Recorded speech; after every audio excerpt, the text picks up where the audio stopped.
It is 6 o'clock. We are going to call the meeting to order. We're struggling with technology as we speak, but I want to respect people's time who arrived on time.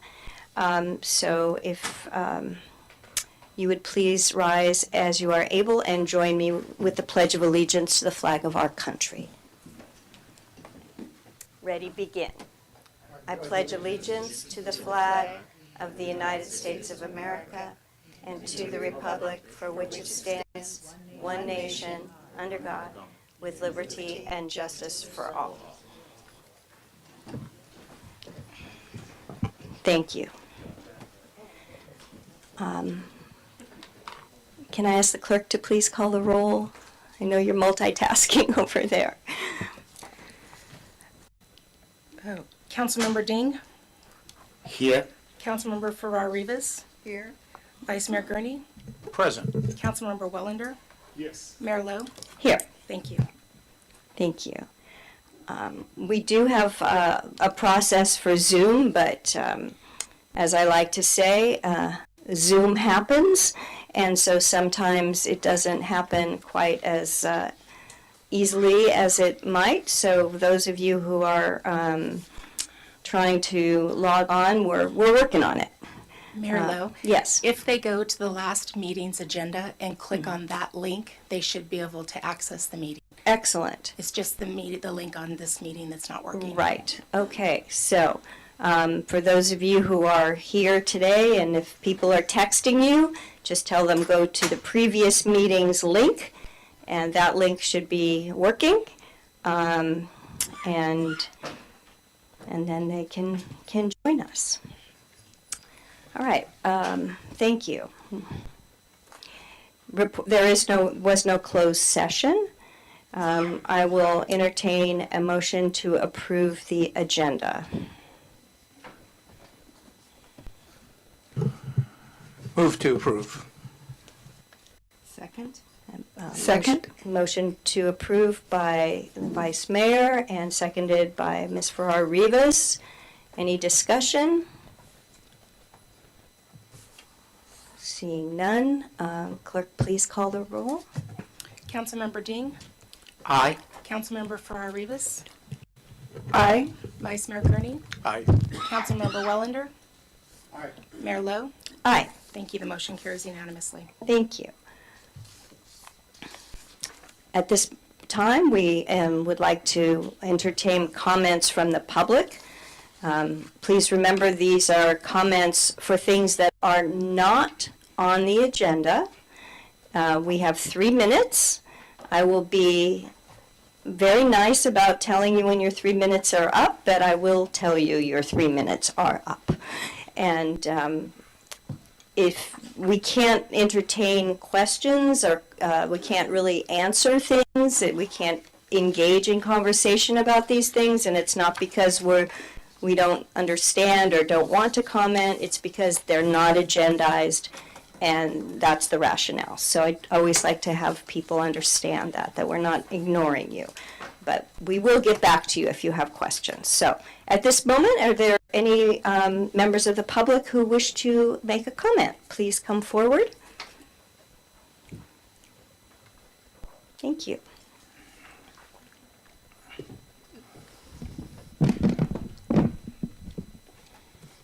Can you hear me now? You bet. Alrighty. Gil Latimer, Grant Court, Sonoma. Madam Mayor, Vice Mayor Gurney, council members, good evening. First, we'd like to congratulate and welcome our newest city council members. This new council enjoys a good mix of professional and political experience, and definitely has a chance to accomplish much in the coming years. We wish everyone the best of luck. As is usually the case, I'm here representing the 200+ members of the Sonoma Valley Cannabis Group. As our latest letter to the council described, we'd just like to remind city government and citizens both that according to the timeline suggested by city staff several months ago, we are now overdue for reviewing the success of the first cannabis dispensary and moving forward with the second dispensary process.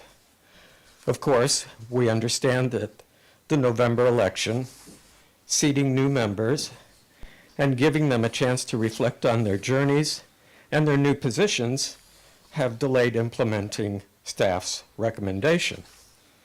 However, now is the time for the City Council to consider its next steps. They include focusing on the priorities for our future and adopting goals that reflect a vision for government and community alike. This gives the council the opportunity to both clear old business and build on fresh ideas.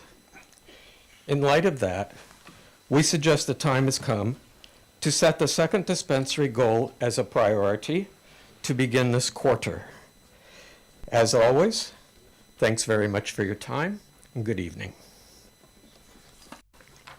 Thank you. Hi, David Eicher, E-I-C-H-A-R. Thank you for having me here, and congratulations to all you new members as well as returning. So that's great. So I also want to speak briefly about the second dispensary. Second dispensary will give consumers more product choice than they have now, because I know the Spark does not carry everything that the consumers want. And competition does lower prices. HDL, which was the original consultant who did the study for the city and helped with the selection process in the last go-around, said that there was that the city could support 2 dispensaries. And other cities, such as Cotati and Sebastopol, smaller than us even, already have 2 dispensaries. And there's a location is still available, actually not right now, but will be soon, that for the business that came in second in that running up last time, where everyone at the end had to choose a location. So the location is already vetted, and that's the location that is been empty for a while, and David Jefferson is the owner, and he's been gracious enough to help Homeless Action Sonoma for the emergency homeless center there for overnight, which is actually great. But at some point, I think that's going to open up. It's empty. It'd be great. It's vetted by the city. So I think now's the time to move forward and get the second dispensary on the agenda and get that RFP out there. So thank you.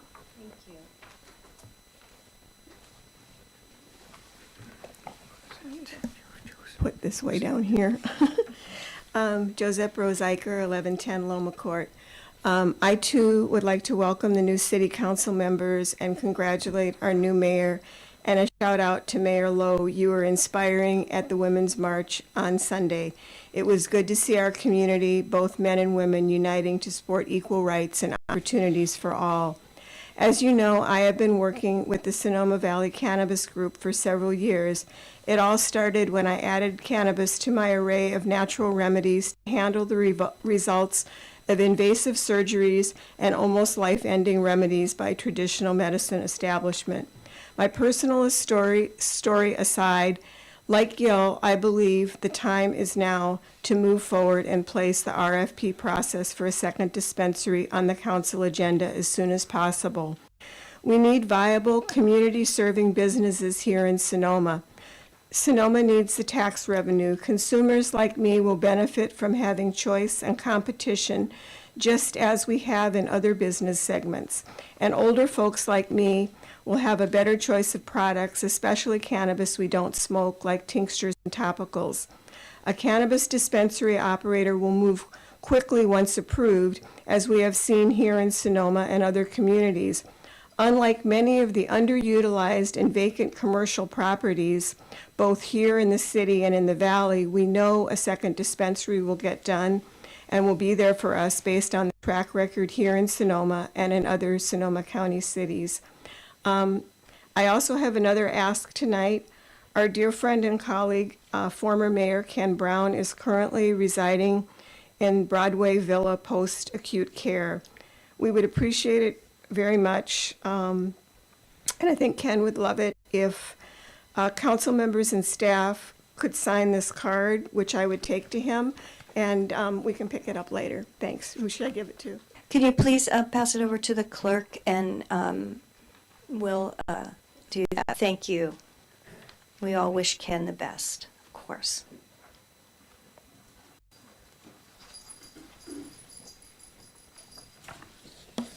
It's just going to take me a second, if you don't mind. Roy, take your time. May I submit this to the council? Sure.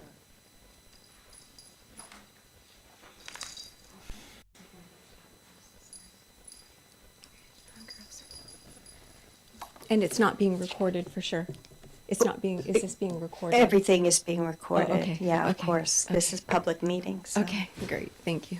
Yeah. So we'll start your time when you're ready. Okay.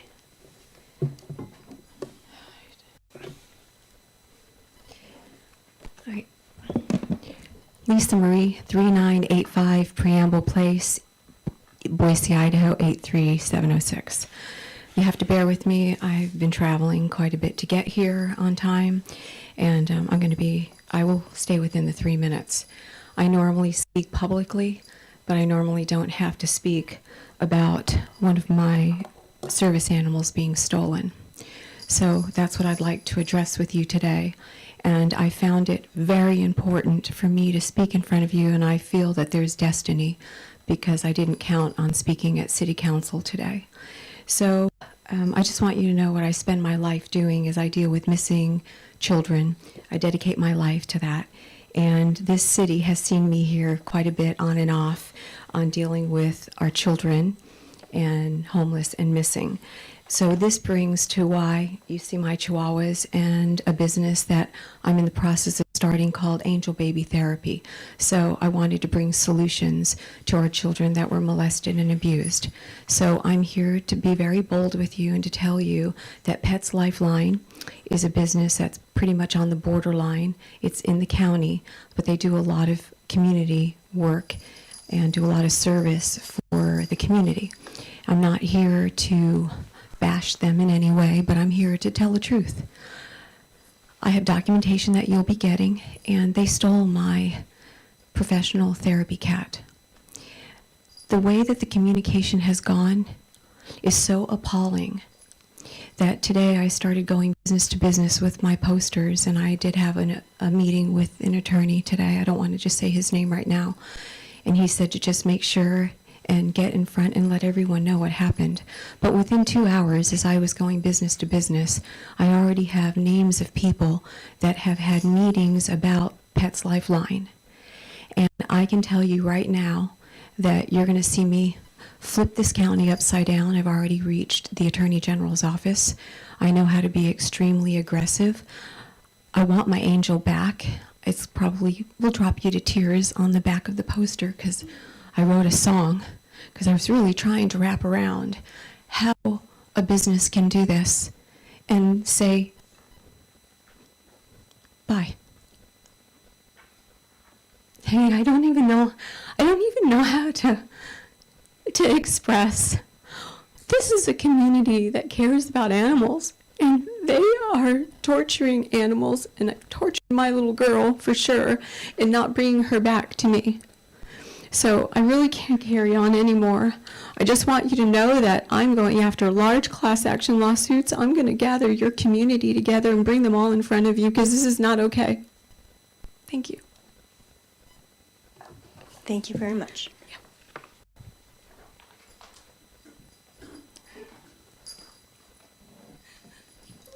All right, is there anyone else for public comment? Right. Hopefully Zoom is working. Do you have any public comment, Madam Clerk? No one's raising their hand, but yes, it is working, and the Oh, that's link great. has been fixed. Oh, see, look at that. Excellent. Miracles do happen. All right, thank you so much. Okay, public comment is now closed. Moving on, we do to meeting dedications. Any member of the council have a meeting dedication this evening? Okay, seeing none. Moving on, we have no presentations tonight. we have a consent calendar, and prior to taking a motion on the consent calendar, do we have any public comment on the consent calendar?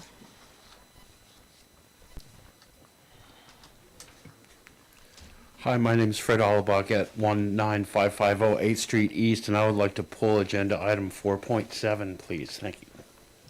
Okay, Mr. Alabak, it takes a council member to pull the item, but thank you for the suggestion. Any other comments from the public related to the consent calendar? Okay, seeing none. Items on the consent calendar are considered routine. I believe we can ask small questions of items. Mr. City Attorney, is that correct? Yes, I think if we go beyond 2 or 3 questions, then it would be something worth pulling. Very good. So at this time, I would like to entertain a motion to approve the consent calendar or to pull items at the pleasure of the council. Any small questions now? After we pull. Any items to be pulled, or, okay, otherwise I need a motion to approve. Well, I guess my question would be 4.7, the reason, specific reason. Would you like to pull 4.7? Yes. Thank you. Yes, I would. Okay. That's right. So Am I correct? 4.7 is pulled. Apart from 4.7, are there any other pulls? Okay, seeing none, we'll have a motion to approve the consent calendar except for 4.7. I would like to move to approve consent calendar without 4.3 item. 4.7. 4.7. Very good. And is there a second? Second. Okay, moved and seconded by Councilmember Ding, seconded by the Vice Mayor. If we could call the roll, please. Councilmember Ding, Aye. Councilmember Farrar Rivas, Aye. Vice Mayor Gurney, Aye. Councilmember Wellender, Yes. Mayor Lowe. Aye. Thank you. The motion carries unanimously. Okay, at this point, I know that Mr. Wellender had a few questions before we entertain item 4.7. Would you like to ask your questions? And if they go past the 2 or 3 questions, we'll simply have to pull the item, all right? Yes. Please go ahead. Could I please just have a brief explanation of what the water rate study is in terms of the reason, the history, etc.? So, thanks to Proposition 218, which requires that all rates be cost justified, that is, that the rates that water customers are charged is proportional to the cost of service attributable to the parcel. Cities and water districts are required to have essentially an expert determine what that cost of service is based on what the cost is to the city, to the utility, to provide water service. And under Prop 218, there is a protest procedure when rates are adopted, and then rates can change, with cost of living, some different types of pass-throughs, but only for a 5-year period. So the way most water utilities deal with this 5-year limit that's imposed by the government code is that every 5 years they do a new rate study to determine, based on the new costs, the cost changing every year, and predictions about future costs, future capital programs. They go out and they figure out what the new rates should be. And if you kind of keep to that 5-year timeline, you end up with rates that do not change drastically. It's when you stop doing those regular adjustments that you end up having large capital costs that were not anticipated, whatever it is, 10 years ago at this point. So it's a pretty routine process by which the city ensures that its water utility is solvent and is prepared for future capital needs and drought occurrences, et cetera. Thank you. Thank you, Mr. Willinger. Does that suffice, or did you have a follow-up? No, that's fine for that particular one, and I believe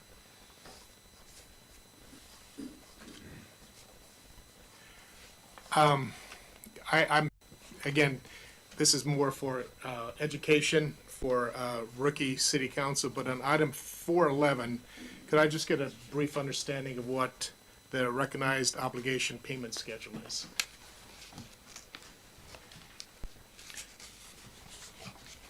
I think we're gonna let finance field that one. Hello, I'm Liz Garcia. So the city, the recognized obligation schedule, that's the ROPS payment that we pay for the successor agency. So the successor agency had redevelopment projects years ago that have now been combined into different projects, and we have to make those ongoing bond payments for years. And so this is us making those bond payments and getting approval for them. So these are historical bonds that were taken out for previous redevelopment agency projects Yes. that we participated in. Yes. Great. Yep. Thank you very much. Thank you very much, and thank you for answering those questions. I think it's very helpful. Any further questions before we move on? I would like to just take a point of personal privilege to recognize Laura Gallion. We have approved her recommendation to the Marin-Sonoma Mosquito and Vector Control District Board of Trustees and thank her for her service for another 4 years. Thank you so much, Lori. All right. Okay. We are now at item 4.7, which has been recommended and pulled. And if we could get a staff report on that, and then we'll go forward on that. Ms. Tierney. Thank you. Yeah, I'm wondering, can somebody pull up the ordinance so I can walk through on the screen? It might be easier. But I'll get started while that's going on. This item was presented to council in early December and results from a discrepancy in our zoning code that was identified by, I believe it was city council. It happened at the council chambers that there was an error in our allowable uses table. There was an inconsistency between the zones and allowable uses for a single family residence in the Hillside zoning district. And our code specifically states that where there is a conflict, that the most restrictive provision is what applies. And so that really kicked off a round of trying to clean up some loose ends. Do you mind scrolling down to the table? So if you go down to single, it says single family. I think it's the next one. So, yeah, right there. So single family, it currently said that single family residences in the Hillside zoning district were principally permitted, meaning that an applicant in that zoning district could come in with a building permit and not go through a use permit process, and that conflicts with our special use standards. So the correction on the right side to 1940-050, that is correcting the reference. So if you go to the Sonoma Municipal Code and you click on 1940-050, that is the special use standards that apply to hillside development. And why it says 1950-035, that is just a complete error that happened at some point in time. I believe that's our bed and breakfast standard. So we are correcting there that what the applicable standard is not a bed and breakfast, but it is in fact our hillside zoning ordinance. So that's what that specific cleanup is. All of the cleanups on that right side that have all the numbers that seem very confusing, 100% errors, and we unfortunately don't know where they came from, but where it said a gas station, it referred to bed and breakfasts or mobile home parks, and so we're just cleaning up the references so that everything was internally consistent. Another initiative that kind of kicked this off was we recently streamlined the permitting process for duplexes. and we streamlined our duplex definition. We had also a conflicting definition in Title 14, which is solar rooftop systems. And so in order to have everything saying the same thing, we're making the same correction in that Title 14. So the definition of a duplex in Title 14 will be the same as Title 19. And I believe that's really the substance of this round of changes. There's nothing, no regulations are changing. It's all a matter of cleaning up references and having the code be internally consistent. Thank you so much. Is there any public comment on this item before I bring it back to the council?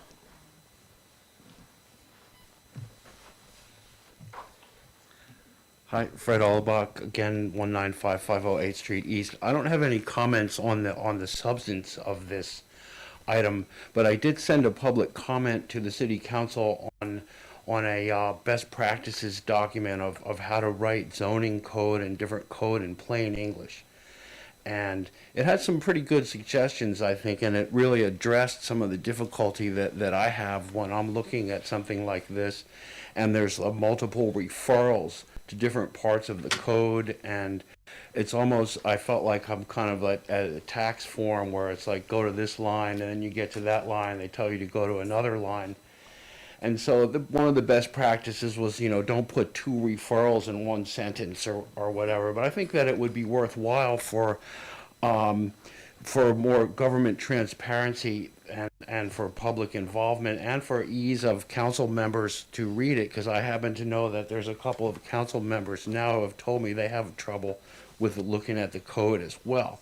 So that if there's some ways to make it easier for the public and people to understand what it is. And so my comment that I sent in written makes some specific suggestions to that. For example, that maybe some referrals would be hyperlinked so that you could go right to it, so you wouldn't have to dig through all this stuff. And then also I have a point of order that I'm almost certain in the past that the public has been given an opportunity to pull an item on the consent calendar as well. So I'd like to ask the city attorney if that is something that's happened in the past, because I know that I've done it in the past. So I think that is allowed, but this is a point of order, if the public is given an opportunity to pull items as well. So that's my comment on this. Thank you very much. And Mr. Allback will definitely research your understanding of that and clarify it for you. I appreciate it. My understanding is as I enumerated, so thank you. All right, are there any other comments from the public before I turn this back to the council? Okay, so any further questions on item 4.7? No. A comment? Please. Zoom check. Oh, I'm so sorry. Thank you so much. A lot of experience here on calling public comment on Zoom, and you're going to keep me honest. Thank you so much, Mr. Ding. Any comments on Zoom? No one's raising their hand, Madam Mayor. Okay, thank you so much, and thank you for that reminder. Just let me know. All right. Any comments on 4.7, Mr. Willander? Yes, my only comment on 4.7 is that I lived through the last 4 or 5 years of the Planning Commission and dealing with what I call some oopsies.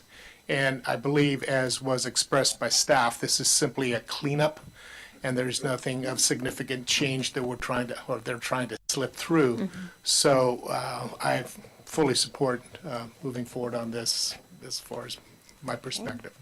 Is that a motion to approve 4.7? I would like to make a motion to approve 4.7 as submitted. Okay, is there a second?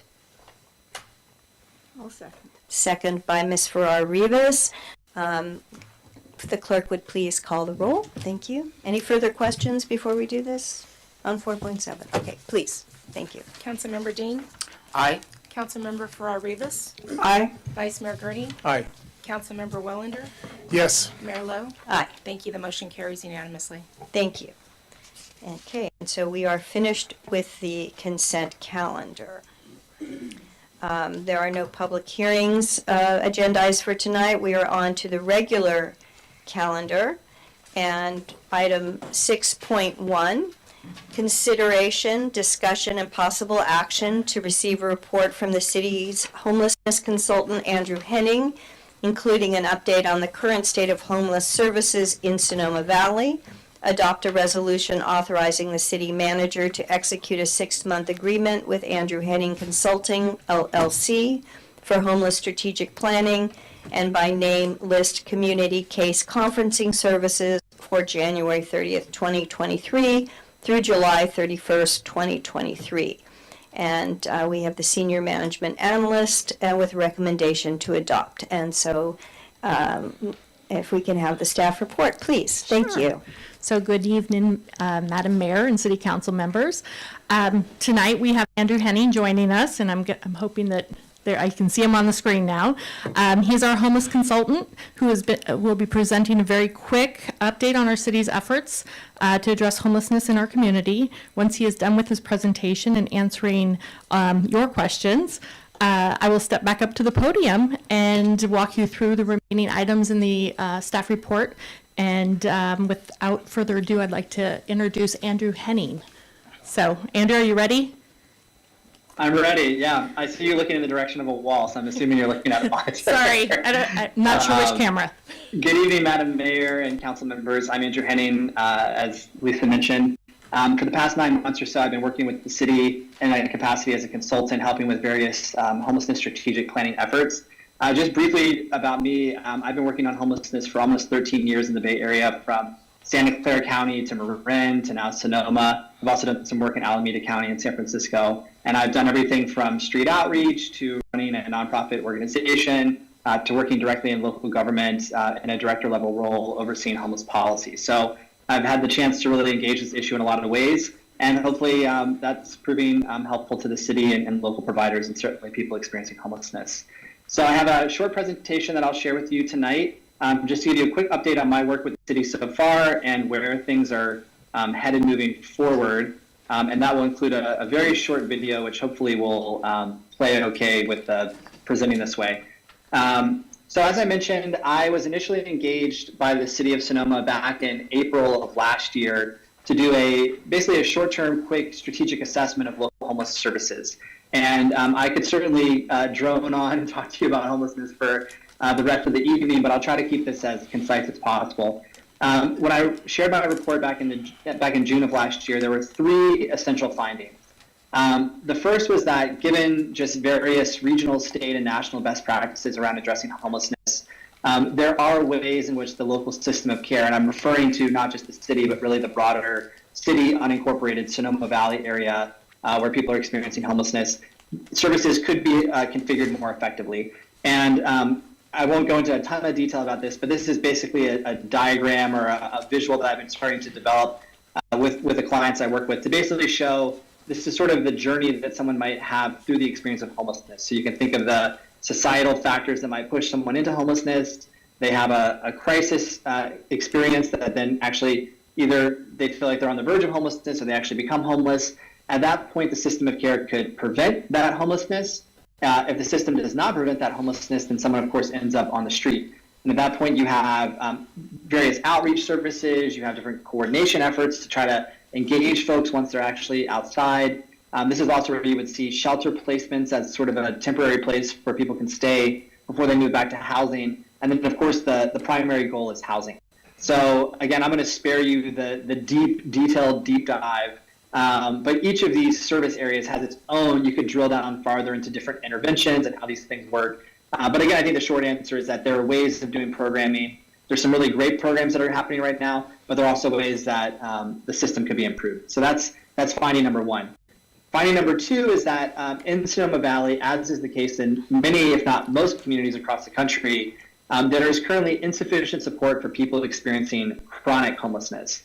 And if you think of chronic homelessness as being a spectrum from people that experience, let's say, a job loss or some kind of crisis situation, to then people that have really complex vulnerabilities, chronic homelessness is that kind of more challenging end of the spectrum, where it's people that have long histories of homelessness, by definition, a year or longer, and it's often accompanied by disabling conditions. So that could be mental health issues, substance use issues, physical health issues, or as often the case is multiple of these conditions at the same time.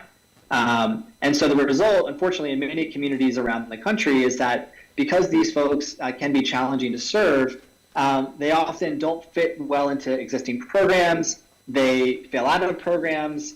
They understandably become more distrustful of the system. They don't seek help, and then their condition or situation gets even more challenging, and the cycle repeats itself. And so in the work I've done, just speaking in the North Bay alone, there are people that have been stuck in this cycle for 10, 20, 30 years in Sonoma County, Marin County. And so really my personal passion is to try to break this cycle. And from the city's perspective, I think as you think about people that are just briefly homeless to people that are chronically homeless, it's really when you're talking about maybe police interventions for people experiencing homelessness or EMS calls or just general public concern, it tends to be for people that are experiencing chronic homelessness. And again, these are the most vulnerable people in the community. I don't think this isn't an attempt to demonize or say anything negative. It's just to say these are folks that need a lot of help, and we have to find a way to really support them. So that's finding number 2. And then finding number 3, which sort of transcends both finding 1 and finding 2, is that there, at least when this report was created 6 months ago or so, there was not a strong collaborative framework for working together to address either finding number 1 or number 2. So that was the third and final finding of that assessment.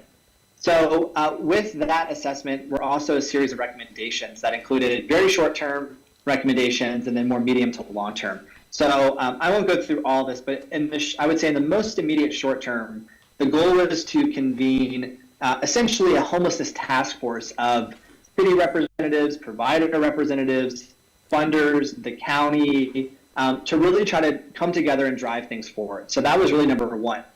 And then I would say to galvanize that effort, 2 other recommendations here, number 2 and number 4, were really meant to be the glue to move that forward. The first was that many communities that are having a lot of success addressing homelessness are bringing on coordinator level roles that are really serving that kind of project management, again, coordination function.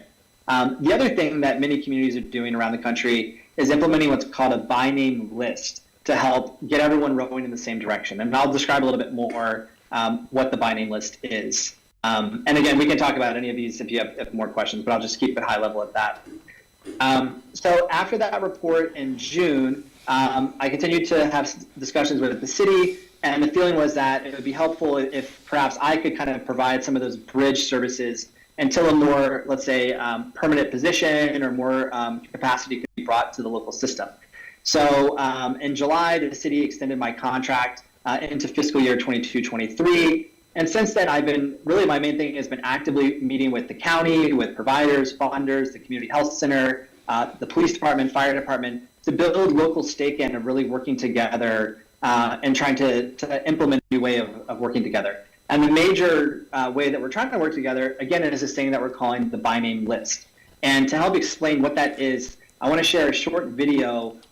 This is from an organization called Community Solutions. And Community Solutions is leading a national movement to try to help communities become more data-focused, data-driven, human-driven, and the way that they respond to homelessness. And for what it's worth, Sonoma County, actually as a county, is part of this Built for Zero movement that Community Solutions is leading, as is Marin. I believe Santa Cruz County was either in it or is still in it. So this is something that's happening all across the country. There are over 100 communities that are involved. So I'm going to play this short video that will give you just a little bit more detail about what the by name list is and why it's important. Can you imagine living in a community that has solved homelessness? A world where when an emergency arises, a person can get the support they need to remain in housing. And if they ever lose their home, they are moved into housing quickly by a system that knows them and what they need. Homelessness is rare, brief when it happens, and never becomes a way of life. The truth is, we don't have to just imagine it.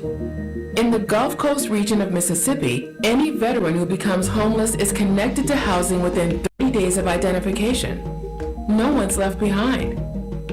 And they aren't the only ones. Across the country, communities in Built for Zero are proving that homelessness is solvable. They do it by shifting their methodology and their mindset. First, they build a single team that is accountable for ending homelessness across the community. Who's responsible for ending homelessness in your community? The truth is, many stakeholders hold a piece of the solution, but no one has their eye on how the pieces fit together. In Built for Zero communities, everyone who serves the population works together to align their collective efforts behind a shared goal. Second, they commit to a shared aim of ending homelessness. Often, success for those working on homelessness is defined by how their individual programs perform. Built for Zero communities measure progress by whether they are collectively driving down the number of people experiencing homelessness. Their goal is to reach functional zero, a dynamic milestone that ensures homelessness stays rare and brief. Are fewer people experiencing homelessness than can be routinely housed? Once they reach functional zero for veterans or people experiencing chronic homelessness, they work to sustain it and scale that learning to the next population, until their systems are built to end homelessness for all. Third, they know everyone experiencing homelessness by name and in real time. You can't solve a problem that you can't see, and homelessness is a dynamic problem that is constantly changing. But it's often tracked using an annual anonymous street count, which is just a snapshot. To end homelessness, a community needs a video. Built for Zero communities maintain by name data on who's experiencing homelessness in real time. They understand not only every individual's needs, but the dynamics of the population as a whole. They know who is entering homelessness, who is actively experiencing it, and who is exiting it. That way, they can target where systems can be improved, test new ideas, and track whether their efforts are actually driving numbers down. Finally, they make data-driven targeted investments. Expanding housing resources is crucial, but many cities have dramatically done so without making a dent in homelessness. The reason? They never fixed the housing system. Real-time data enables communities to secure and target housing resources to drive the greatest possible reductions in homelessness. Homelessness is a big and complex problem, but it's not too big or complex to be solved. While it affects those who experience it in the deepest way, it affects less than 1% of the population. Communities can build systems that continually eliminate it and ensure everyone has a place to call home and live with dignity. We can take steps together toward a future where homelessness being rare and brief is the norm, not the exception. Is your community a part of it?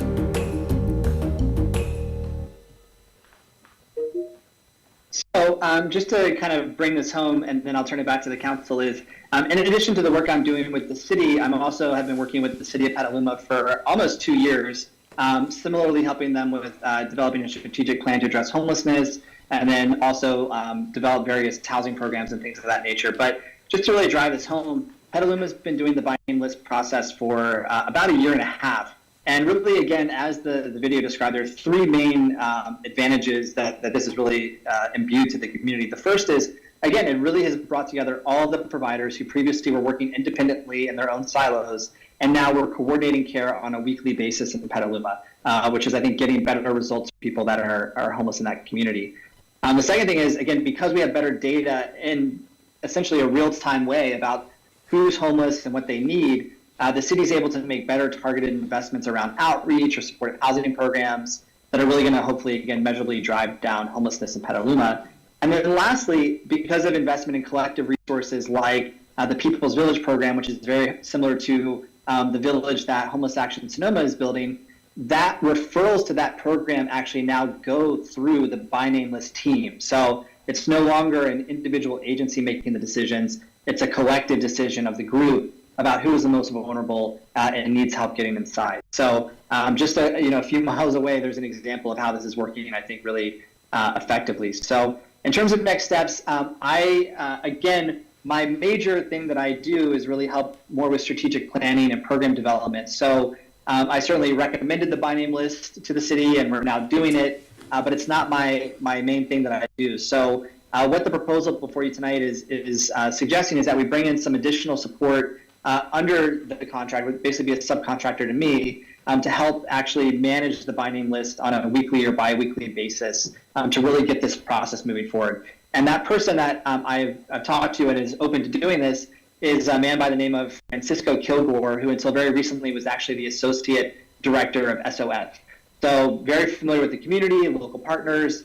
And so I'm really excited that he's available to do this. So the goal is to, within the next 6 months, have a fully developed by name list for Sonoma Valley, have a clear and sustainable meeting framework for continuing beyond even Francisco or myself, so that the community can sustain this effort. And then really, again, a lot more of my work will be looking at helping the city raise funding for this, and to make sure, again, that this is a sustainable effort moving forward, so that Francisco and I can gradually over time fade out, and the local community has the capacity that it needs to move this forward. So with that, I will turn it back to you for questions or feedback. Thank you. Thank you, Mr. Henning.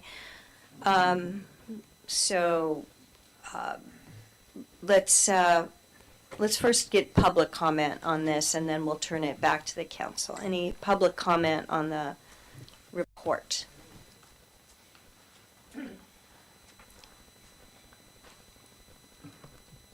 Hi, Andrew. I'm Annie Fernandez. I'm the president and founder of Homeless Action Sonoma. And I just would like to kind of update you a little about our warming station. We have been open 3 weeks now. We are now serving between 20 and 30 clients a day.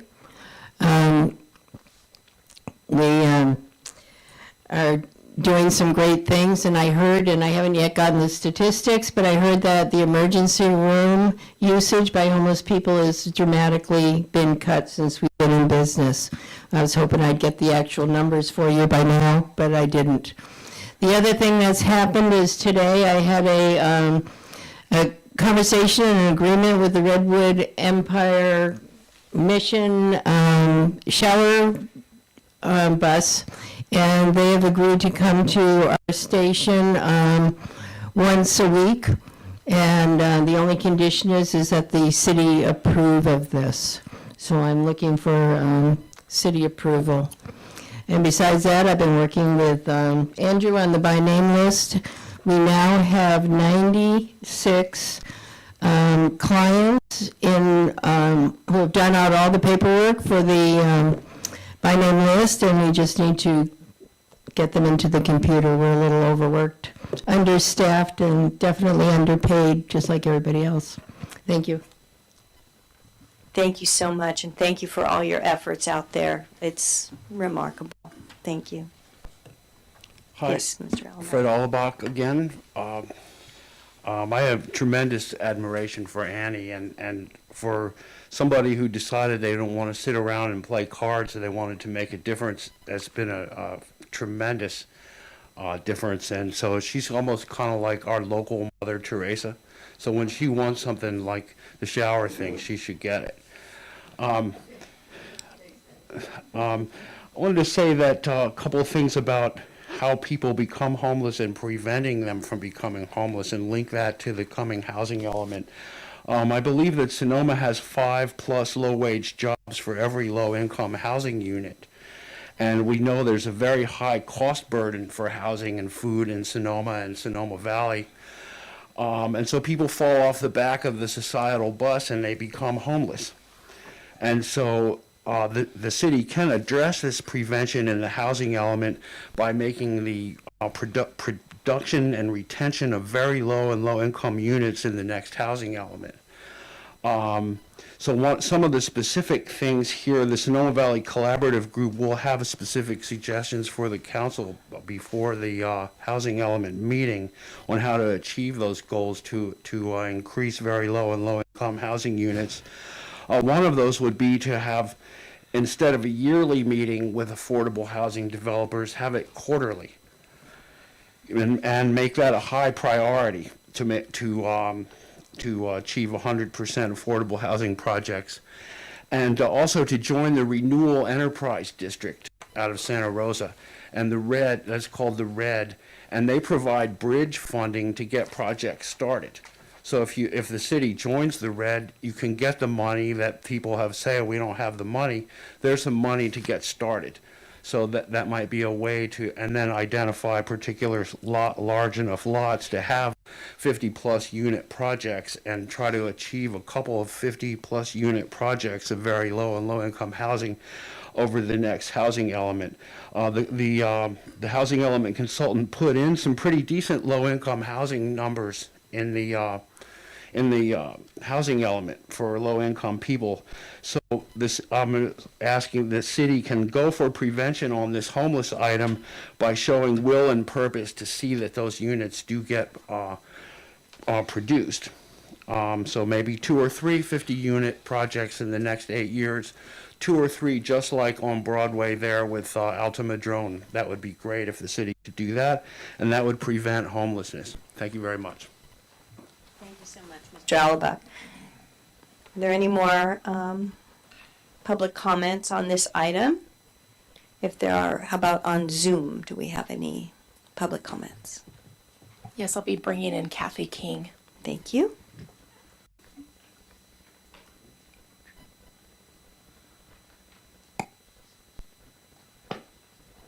Good evening, City Council members, Madam President.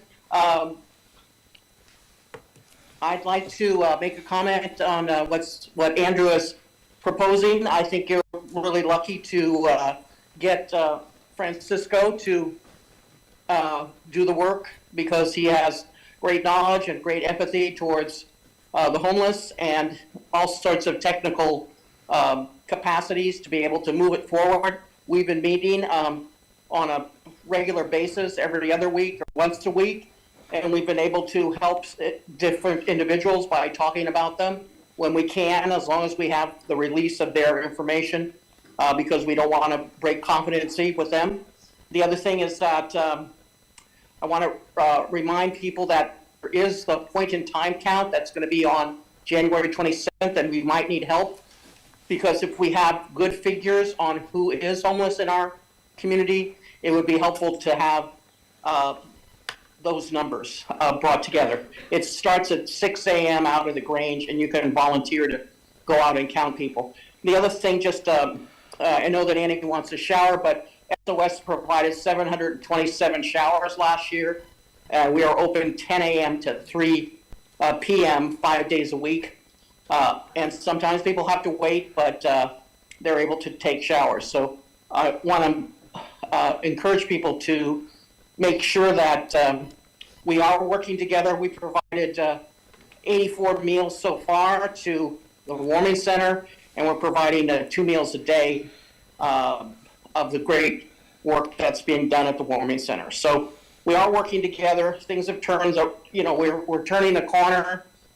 It's a lot of things to put together, and we do need some coordination and cooperation with the city and with the county. So thank you, Andrew, for proposing this. Thank you, Ms. King, and thank you for all your hard work on this problem, and we appreciate it very much. Any more comments from the public before we bring this back to the council? All right. So I'd like to bring this back to the council for comments and questions on the report. Mr. Gurney. Madam Mayor, were we going to hear back from staff on any of the additional information in the report? Oh, well asked, and thank you so much. Let's do it. Thank you. So I wasn't sure if you wanted to ask specific questions of Andrew on the report, or if you want me to go ahead and kind of dive into the ask and what we're here to kind of discuss this evening. So. Well, I think that the Vice Mayor's question is on point, so why don't you just go right ahead? All righty. Monique, would you mind queuing up the PowerPoint presentation? It'll be me, and just to be aware that Andrew will go off the screen, so he won't be able to speak as we do your presentation, because we can only display one. Andrew, can you take a pause and hold out until after? I should be a couple minutes. Not a problem. You're not getting kicked out of the room. Thank you. No, it's okay.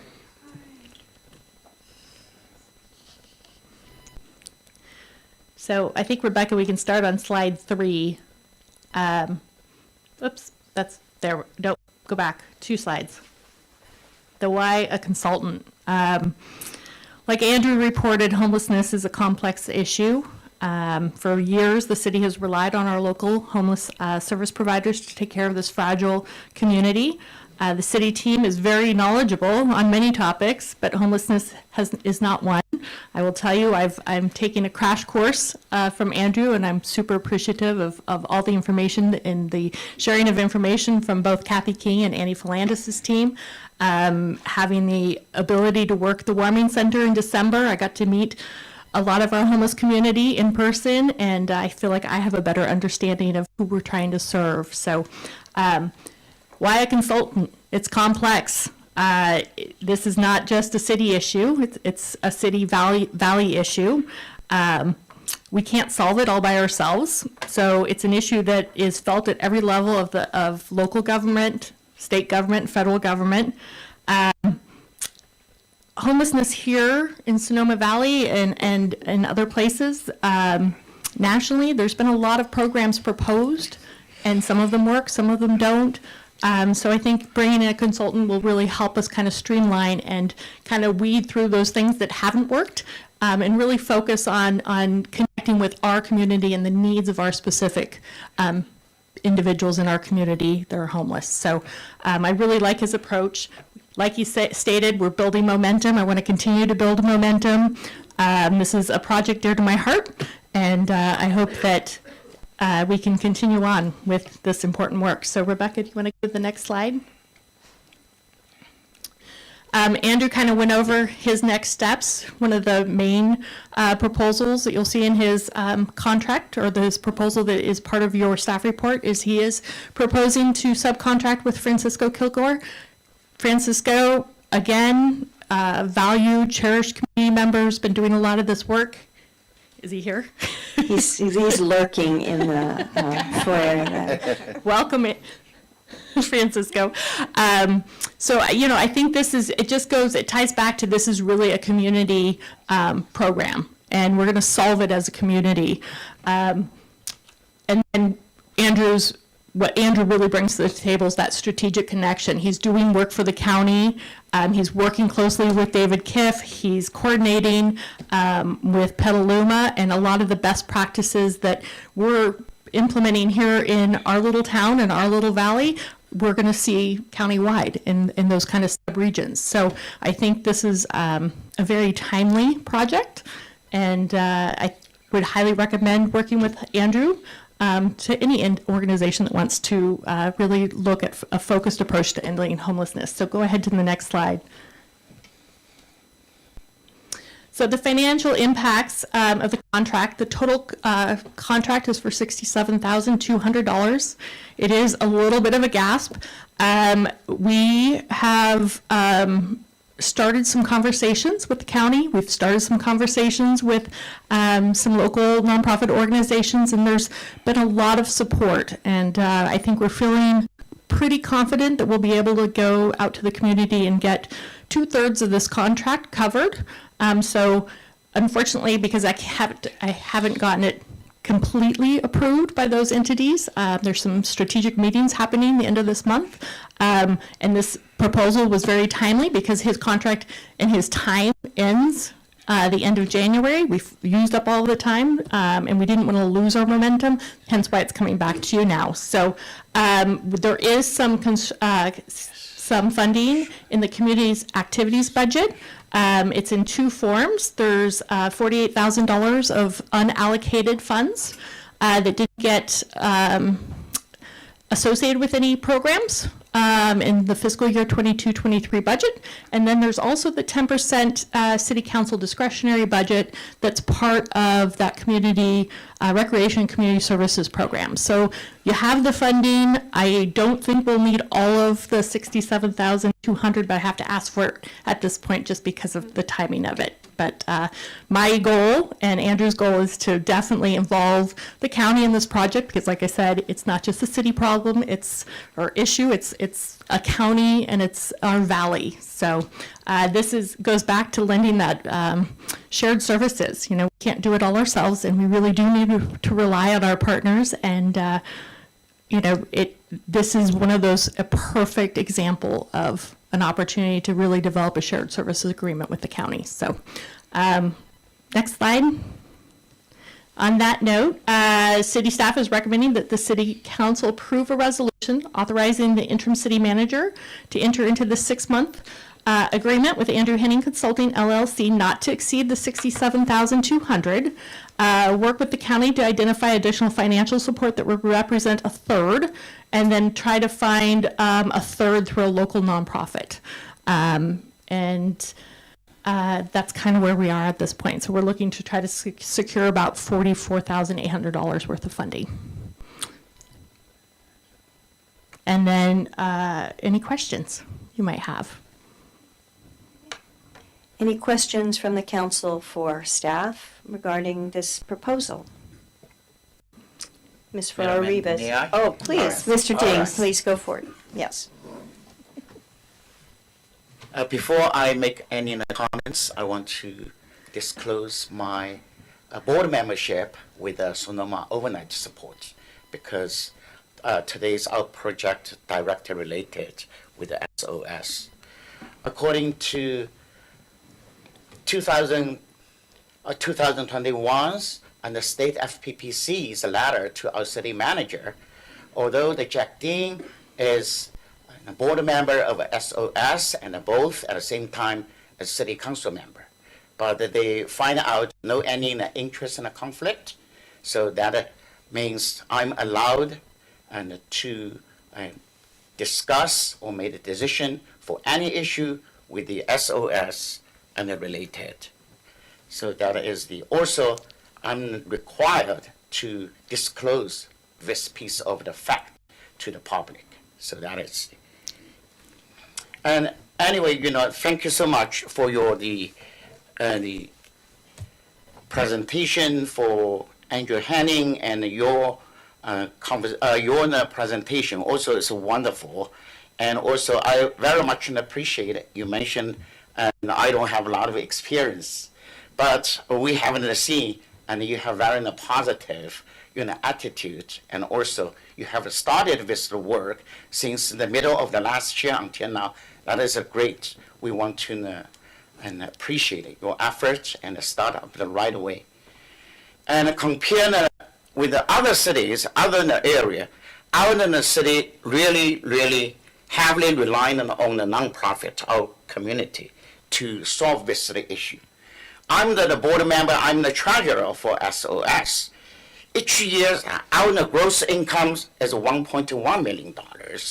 Where this money come from?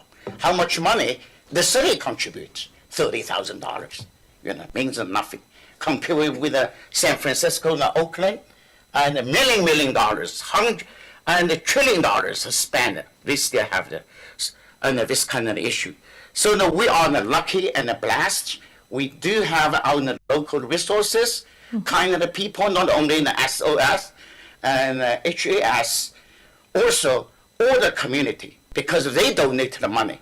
They are the volunteers. So that we work together, and then we can solve this issue.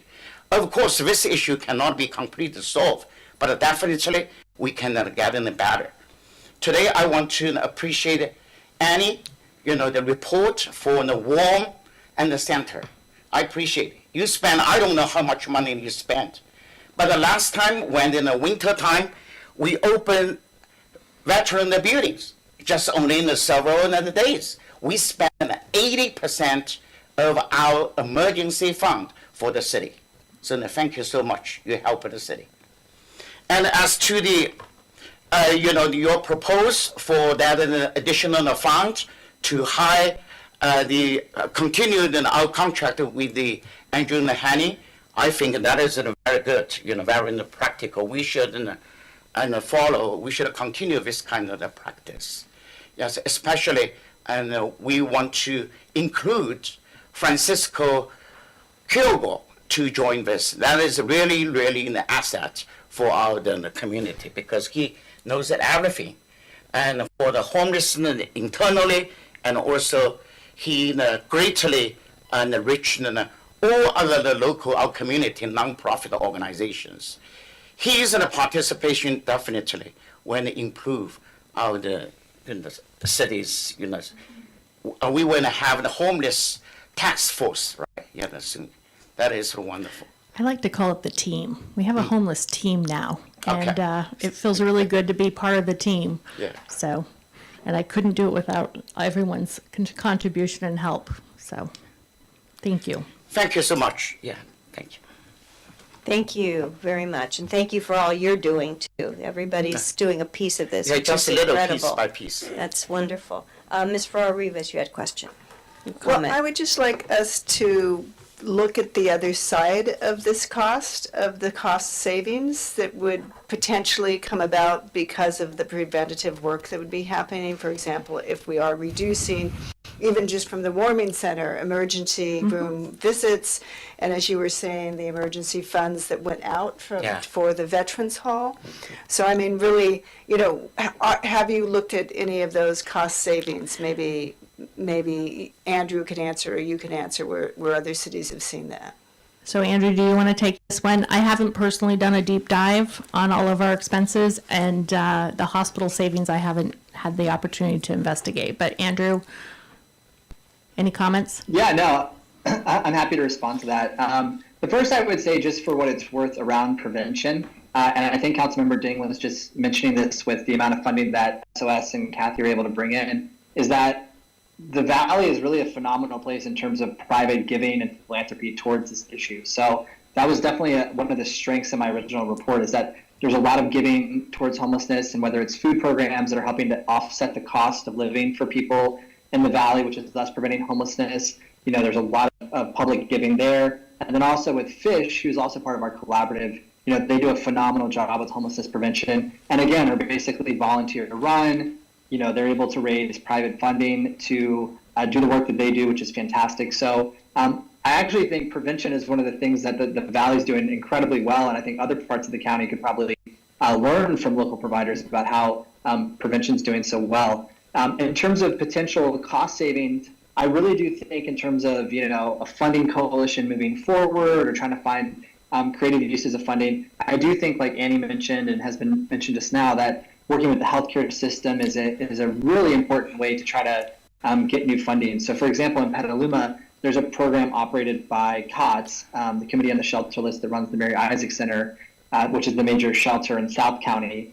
So the hospital system actually funds beds where people that are being discharged from the hospital can go and recover in a cheaper setting that is also dignified and has healthcare capacity on site. So I really want to give a shout out to the local providers, both SOS and Homeless Action, because they're constantly working on making sure that people with high healthcare needs are getting the help that they need. And so I think that's a real area where we could see more investment moving forward. And again, it's a win-win for everyone. It's a housing opportunity. It's saved money for the hospital system. It's better health outcomes for people. So I do think that's an area that we're looking to explore more.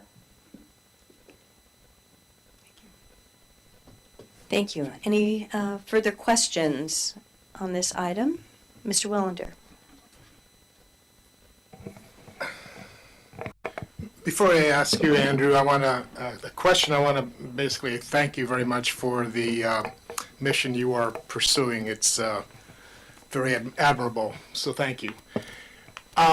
In your discussion, and maybe it's looking at it too simplistically, I haven't heard the word work in any of the presentation, and it just seems like, from my standpoint, part of the transition of getting people back is also giving them avenues or opportunities to work. Is that part of your program, or is this something that's going to be aligned with an adjunct service? Yeah, it's a good question. I actually spent, about 5 years of my career working in workforce development services, so trying to help people that were experiencing homelessness get jobs. So that's something I'm very familiar with, have a lot of expertise in. What I'm doing now, though, is more around really trying to connect and bridge those services. So I think a good example of what's happening now in the Valley, and I think the providers would probably echo this, is that a lot of those workforce development services are in other parts of the county. So there may be in Santa Rosa, where there's a kind of a richer social service fabric in terms of like county services. or again, even in Petaluma. And so it's really challenging for local folks experiencing homelessness to get to those resources, even though there is public transit and things like that. It still is a barrier for people to get there. So I think one thing in thinking about the strategic work that we're doing is how do we either get people there more effectively or get those services here so that people can access workforce services. But I think the other thing, like I mentioned in my original finding around finding number 2 in chronic homelessness, is that the reality is for a lot of folks that are experiencing chronic homelessness, they might be able to work part-time or take on a little bit of work, but a lot of those folks do have disabling health conditions or have other challenges that make it difficult for them to actually be able to sustain work. So for those folks, really finding subsidized housing opportunities, getting people on disability, which I know Annie's trying to incorporate into the warming center right now, and it can be a lengthy process, but at least it's starting. So I guess to answer your question as simply as possible, the way I see it is that there's a group of people experiencing homelessness. Most people that are experiencing homelessness can benefit from simply getting a little bit of financial support to get back into housing or getting a job and increasing their income. And then there's this other smaller minority of people that face these kind of complex health challenges and things where they really do need more ongoing financial assistance or support. And so it's really about coming together as a group, identifying who needs what, and then moving forward to make sure that people can access what they need. That's really what this work is about at a higher level. Thank you. Thank you for the question. Any further questions or comments before we entertain a motion to approve this item? Okay. Seeing no other comments. Yeah, more I think there's Ms. Jansen? I think there's people Annie has comments or would like to, and I have a feeling I know what some of them are going to be. It's Well, more I just- think the item is still open, and Okay. certainly if there are further comments from the public, let's take them. At this point, Ms. Flanders, you are almost a staff person in this discussion, as far feeling as like we're it. concerned. Thank you. I'd just like to tell you in 3 short weeks, we have started Ready for Work training. There's a man called Osias Encanesia who has done it for the youth training for the Boys and Girls Club, and he's agreed to do it for us. We are prepping our people to go to the work fair in Santa Rosa on March 22nd, I believe. We're working with Nisha's Hugs, which is an organization that does risk prevention, and they're also organizing the part of the Santa Rosa job fair. We're also working with Beaumarchais. They've agreed to let our clients come in who go through the training to get appropriate clothing for going to the job fair. We also are working very diligently to get an MOU with Santa Rosa Junior College to allow our clients to go through their trades programs, and that's looking very good. Just a few other things that we're doing. We have the health, the community health services coming with their van every Friday. We're working, we have Michael John is working with our Social Security clients. Jack Ding has offered to help with taxes. We have a grief counselor who's coming in once a week. We are doing a lot of these things. We deal with the high-risk population. So I guess when we got our permit, we paid for our permit with the city. We've saved the city paying for winter shelter. We saved the hospital ER costs already. The city pays SOS $30,000 yearly. We're not made of money, and we would like to be considered for some funding. Thank you. Question, is that part of the proposal to dedicate funding for HAS? So, in my staff report, I mentioned bringing back an item in March of this year, and just doing a really thorough analysis of our service providers and trying to kind of overlay the services that are needed and what is being provided, and then looking at how we're going to fund them. So, fiscal year budgets, we're starting to as a staff member, we're starting to take these things into consideration. So I would, hopefully by March, we'll have something that we can bring back to you with some ask and some more coordination with our partners. So. Very good. Mr. Vice Mayor, questions, comments? Just a real quick comment. I believe Hannah Center is developing their mental health hub, which certainly could be a resource for you, and they're also doing job training at Hannah as well. So something you might want to explore if you haven't already. Thank you for reminding me of that. I actually have a friend, Christy, that works there, and she's working on those programs. So I'll need to connect her into our project, Andrew, at some point.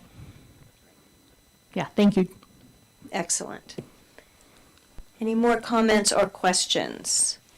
I just would like to comment that, once again, we're a city of 10,000 people, and we're taking care of people who are not necessarily residents of this city, because we are the municipality that sits in the valley, and we're extending our reach into the valley because we're all really one community, and I say that a lot, as you know, but this is another example of how our small city is really outreaching to take care of all of the residents, regardless of whether or not they're city residents or not.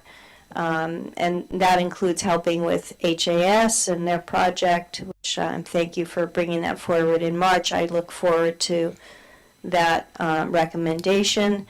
And if it weren't for HAS and SOS, I mean, it would be very, very difficult for a small city like ours to do all the work that they're doing. It's so appreciated. But we have to work together on this. I think I stole that line from you, Mr. Ding. You say that all the time. We have to work together, and you're absolutely right when you say that. So thank you for this report. If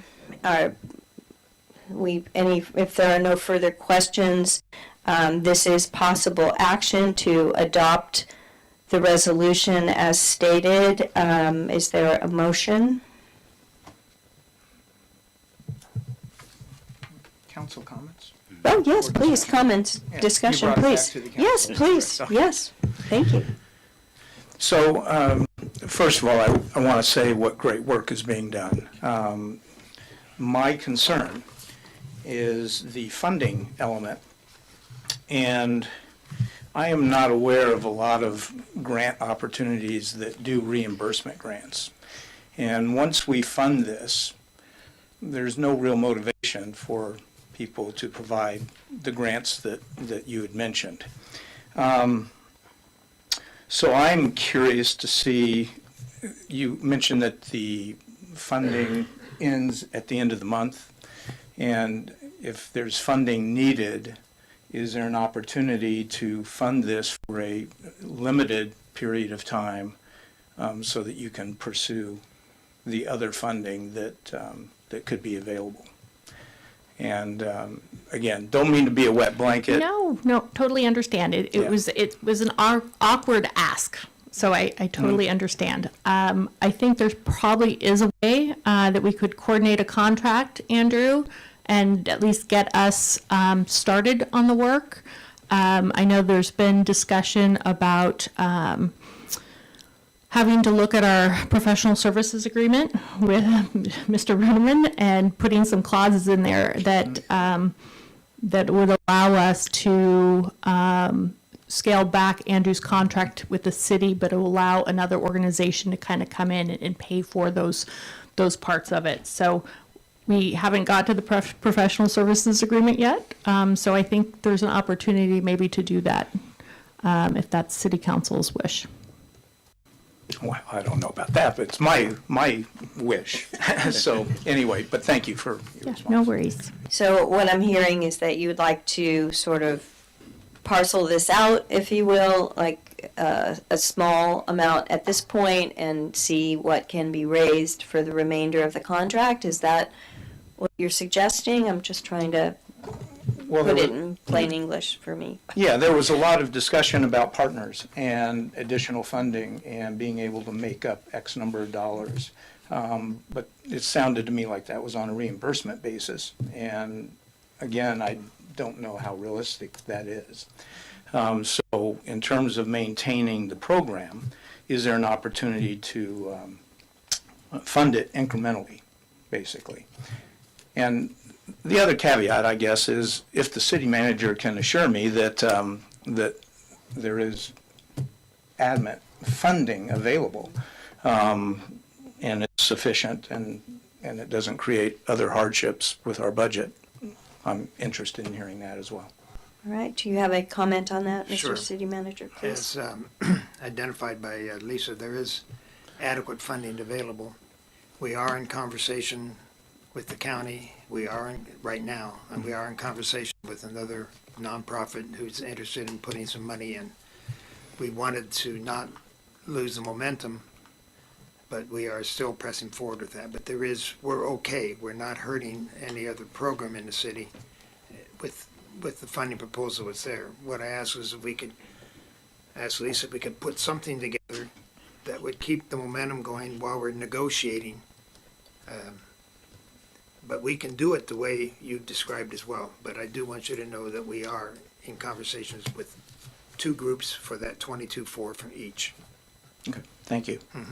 Might I make a suggestion that we get an update at the next meeting as to the progress of the funding, the additional funding sources, so that at that point, if we need to, just have a more realistic appraisal in terms of what part of our budget is being used, would that work? What I would suggest, if we could do it, is since our next meeting is next week, we could do it February 15th. Absolutely. I did not mean, yes, thank you so much. So No. February Yeah, can you 15th do is this fine. tomorrow, by the way? I'm just curious. Yes. Thank you. But would that help address your issue, Mr. Gurney? Yeah, that'd be fine. We'll send it to you in Antarctica, sir. I knew you would. So we've done this before where, we go forward, we make a decision, we know we have the funds, that if all else fails, we're not going to hurt another program by doing this, but we do get monthly updates so that we are aware of the progress, and so that, people are accountable for responding to our funding requests. So with that being said, I'd like to see if there's a motion understanding how the process is going to unfold. A question, please, Mr. Willander. If I could just piggyback on what John was saying, I fully support funding this program, but I think if we can do it without incurring significant additional staff time and sweat, is whether or not we can go ahead and authorize the third or half, something not to lose the momentum, and then be able to request them to continue to pursue the options of the two other funding sources. And then in the event that we are not able to, I would not want to lose the program, and it'd be just a simple process of coming back to us and say, Lisa was not as good of a salesperson as she thought, and we need to dip into our own piggy bank. But I want to be clear, I want to fund the program, but I kind of like that incremental step. And by the incremental step, are you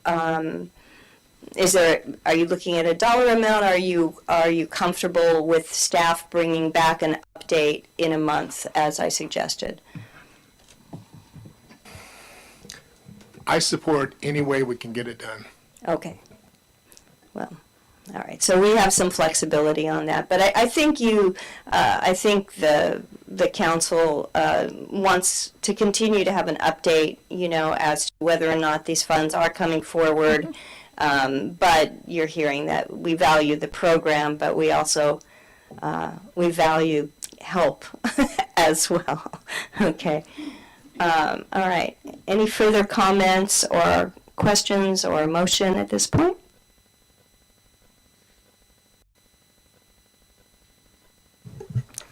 Do we need to put the motion back on the screen? Would that be helpful? If you'd like, that would be always good. you go. All right, and so if somebody would like to make a motion, it's right in front of you. Yeah, make the motion. All right. City staff is recommending that the city council approve the resolution authorizing interim city manager to enter into a 6-month agreement with Andrew Henning Consulting LLC, not to exceed $67,200. Work with the county to identify additional financial support that would represent 1/3 or $22,400 of the total contract amount, and work with the local philanthropic organizations to secure 1/3 of the contracted amount, equal to $22,400. Okay, is there a second? I'll second. Okay, we have a motion and a second. Any comments on the motion? Yes, Ms. I just want to say Lander. I'm very proud to be part of a community that's willing to support this significant effort, so. Thank you. Any other comments or questions regarding the motion before we take a vote? And with the understanding that we are going to get, in a month, an update as to the funding, and we can always, alter and so forth. Okay. Seeing none, I'll ask the clerk to please call the roll. Thank you. Councilmember Dean? Aye. Councilmember Farrar Rivas? Aye. Vice Mayor Gurney? Aye. Councilmember Wellender? Yes. Mayor Lowe? Aye. Thank you. The motion carries unanimously. Thank you. Thank you all. That was an excellent discussion. And once again, a lot of thanks to our community partners who are making this heroic effort. So, moving on, we have item 6.2, which is consideration, discussion, and possible action to adopt a resolution authorizing the interim city manager to execute a professional services agreement with Ann Baker Landscape Architecture Services in an amount not to exceed $100,000 to provide on-call landscape architect services as needed. And we have the Public Works Director, the City Engineer, to address this item. Please. Thank you, Mayor Dean. Good evening, Madam Mayor, Mayor Lowe. I apologize. You'll find that I answer to almost anything, so it's all right. Madam Mayor, council members, this item was considered pre-holiday, and it was pulled off the consent calendar. And we're back for further consideration. It was decided to bring it to the new council, and that's what we're here to do tonight. In summary, I'm just going to go ahead and I'm going to read the agenda item summary.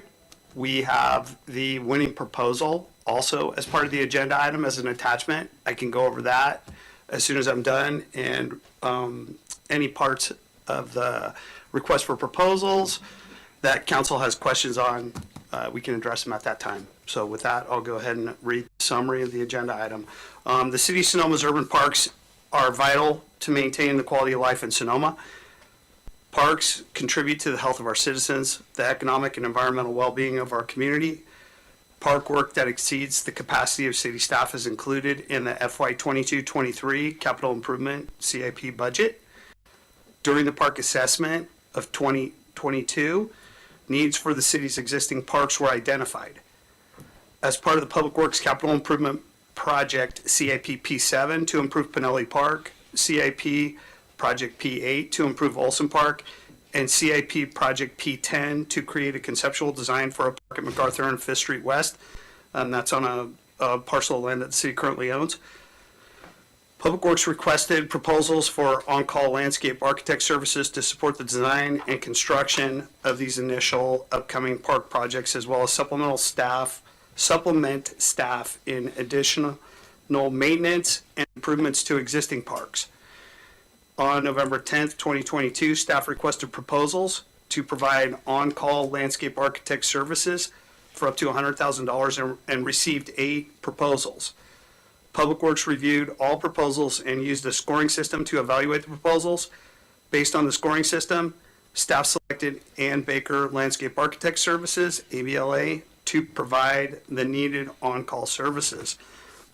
Public Works selected ABLA from the response to proposals because they demonstrated the most expertise and experience in the areas of parks, municipal projects, neighborhood park design, landscape renovations, playground equipment, water conservation modifications, habitat restoration, and master planning. If additional landscape architecture services are needed beside the services ABLA will provide, Public Works may need to bring additional contracts forward for approval. If awarded, this on-call contract would be followed by individual task orders under the on-call contract, which would narrowly and comprehensively define specific park projects and city design and construction goals for each. The staff is requesting the Sonoma City Council to authorize the interim city manager to execute a contract with Ann Baker Landscape Architect Services in an amount not to exceed $100,000 to provide on-call landscape architect services as needed. And just to reemphasize, funding for these landscape architect design services, this is part of the adopted 22-23 budget. These were included, they're also included as part of our 5-year CIP. And this is to implement the park assessment that we've done and utilize that to apply our goals in the 5-year CIP, which we're currently working on right now as part of 22-23 fiscal year budget. And with that, I can take this in any direction the council would like. Like I said, in the back of the agenda item summary, we have as part of this council item, we have a resolution, and we also have the information on the company that we selected. Very good. So what we'll do is we'll take questions and then public comment, and then we'll come back for comments. We sort of did it a little bit different with the previous one because so many of the public were also really part of the staff report. So we sort of merged that a bit, but we'll go back to our usual routine. So first, are there any questions for Mr. Berger regarding this item? Looking right at you, Mr. Well. I knew it. Let's get on it, Mr. Wellender, Mr. Yeah, that's the Landscape reason Architect. We left this Yeah. item for you. from Yeah, last it's all yours. Go Thank for you. it. Thank you. I'm curious, so you got 8 responses, you sent out an RFP, I did read it, it looked thoughtful. I am unfamiliar with the scoring system, and I am interested in knowing how, I am envisioning a matrix, I'm envisioning something that says they are licensed, insured, they've done habitat work, they have demonstrated projects of similar ilk, or, again, please let me know how you called out and went to Ann Baker. There was a matrix involved, you're right. The contractor proposals were evaluated based on a combination of factors, and this is right out of the RFP. The factors that result were best value for the city, including but not limited to understanding of work, quality and responsiveness of proposals, demonstrated competence and professional qualifications, recent experience in successfully performing similar services, proposed methodology for completing the work, references, background, and related experience of team members, and proposed compensation. Contractor selection was the only criteria that we used, the matrix. We did not do interviews with any of the 8 proposal teams that we received. And that was because of why? We don't always do that. We didn't feel it was necessary in this case. On the best value for the city, based upon an at-will limit 100,000, was this based upon their hourly rate? Is that what determined what would be the best value for the city? Hourly rate, but experience also, and breadth and depth of projects. Okay, okay.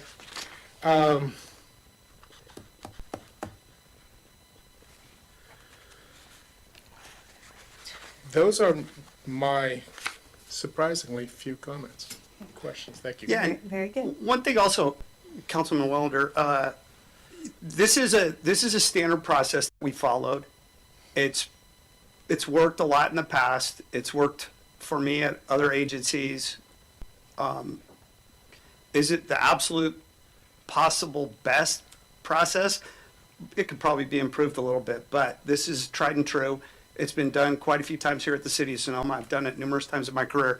And also, we're going to be doing it again very shortly. We're going to be bringing a structural engineer on-call services to council in the near future, because there's a couple of our facilities that need attention. And when you really want to get focused on this and really get something accomplished in a CIP, getting a professional service structural engineer or a landscape architect, that's all they do all day, every day. It's the way to expedite the process and get things done fairly quick, relatively speaking. No, I'm not taking exception to the value of an on-call professional by any means. So, no, I do support that. I will say, though, in my 37 years of living here in Sonoma, I'm not aware of too many on-call landscape architects that have been brought on in projects in Sonoma, just because that happens to be in my wheelhouse. Not to say that I was soliciting them, but I do keep my antenna up, knowing what's going on in the community that I live, and I'm just not aware of something like this happening before. Understood. So, that's it. Great, thank you for that. Any further questions of Mr. Berger? No, I have a question. So, I'm going to always ask about the potential park or the park that we're going to open on 5th Street West in MacArthur. And I just always, every time it comes up, I say it out loud because it's just such a dream for the people in my neighborhood to have such a thing. So can you just kind of tell me what would be some of the tasks that this on-call landscape architect might do in relation to that particular project or potential project? If it was either of the other two, I was going to have to ask Oriana to come up and talk about them, because she's got the familiarity with those other two projects, which are much more defined. Correct. And I'm gonna hand off the mic to her in a couple of minutes anyway. But at this step of the process, in this phase of the process, really it's go in and make sure that there aren't anything.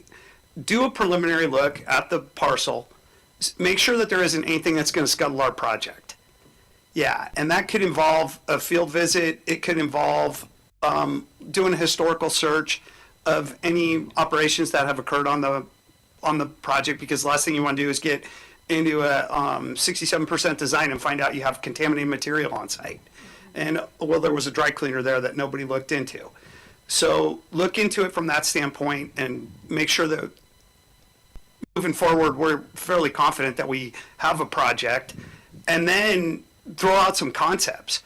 And the concepts would be, one of the things that we always try to do on things like this is get community involvement, council involvement, and make sure that we don't miss something, that we're hitting the majority of what people want for that facility. And is it easy access for dogs? Is it a playground? Is it just a spot to, be able to go and relax like we have on MacArthur next to the creek at Nathanson, right next to MacArthur Place? Just a place to, there's a little local garden there with local plants that people could just go and take a seat and relax in the park. So look into that and try to figure out what the theme of the park is going to be. And then from that point forward, go into our conceptual design, 33%, 67%, put together a set of plans and specifications and put it out to bid. Thank you so much. Did you want to, Ariana? No, she's going like, no, I'm good. Unless there's any specific questions, we'll leave it at that. All right, so let's open this to the public. Any questions or comments on this item from the public? Seeing none here. How about on Zoom? No one on Zoom. All right, let's bring it back to the council. Any comments or motions at this point on this item?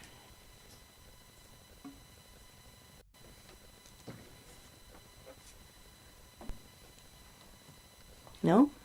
Yes, Mr. Wellender. Well, I'm delighted to see the potential of my profession being called in to do some work here locally. So conceptually, I support this 100%. A couple of areas where I'm a little bit troubled in, and that is not having an understanding of what the task orders were and what the identified needs are out there. As I've shared with a number of people, we are good as a city asking people to cut back on water. And we're also pretty good at re-emphasizing for people to cut back on water. But although I have not personally done an inventory of all the irrigation systems that when we have water to spray out to keep our parks green, how efficient they are. But I would put money on it that they are not efficient, and that technology has improved significantly in the last 10 years as far as how to control the program, that it's evapotranspiration rated, sensitive, it's satellite, weather, etc.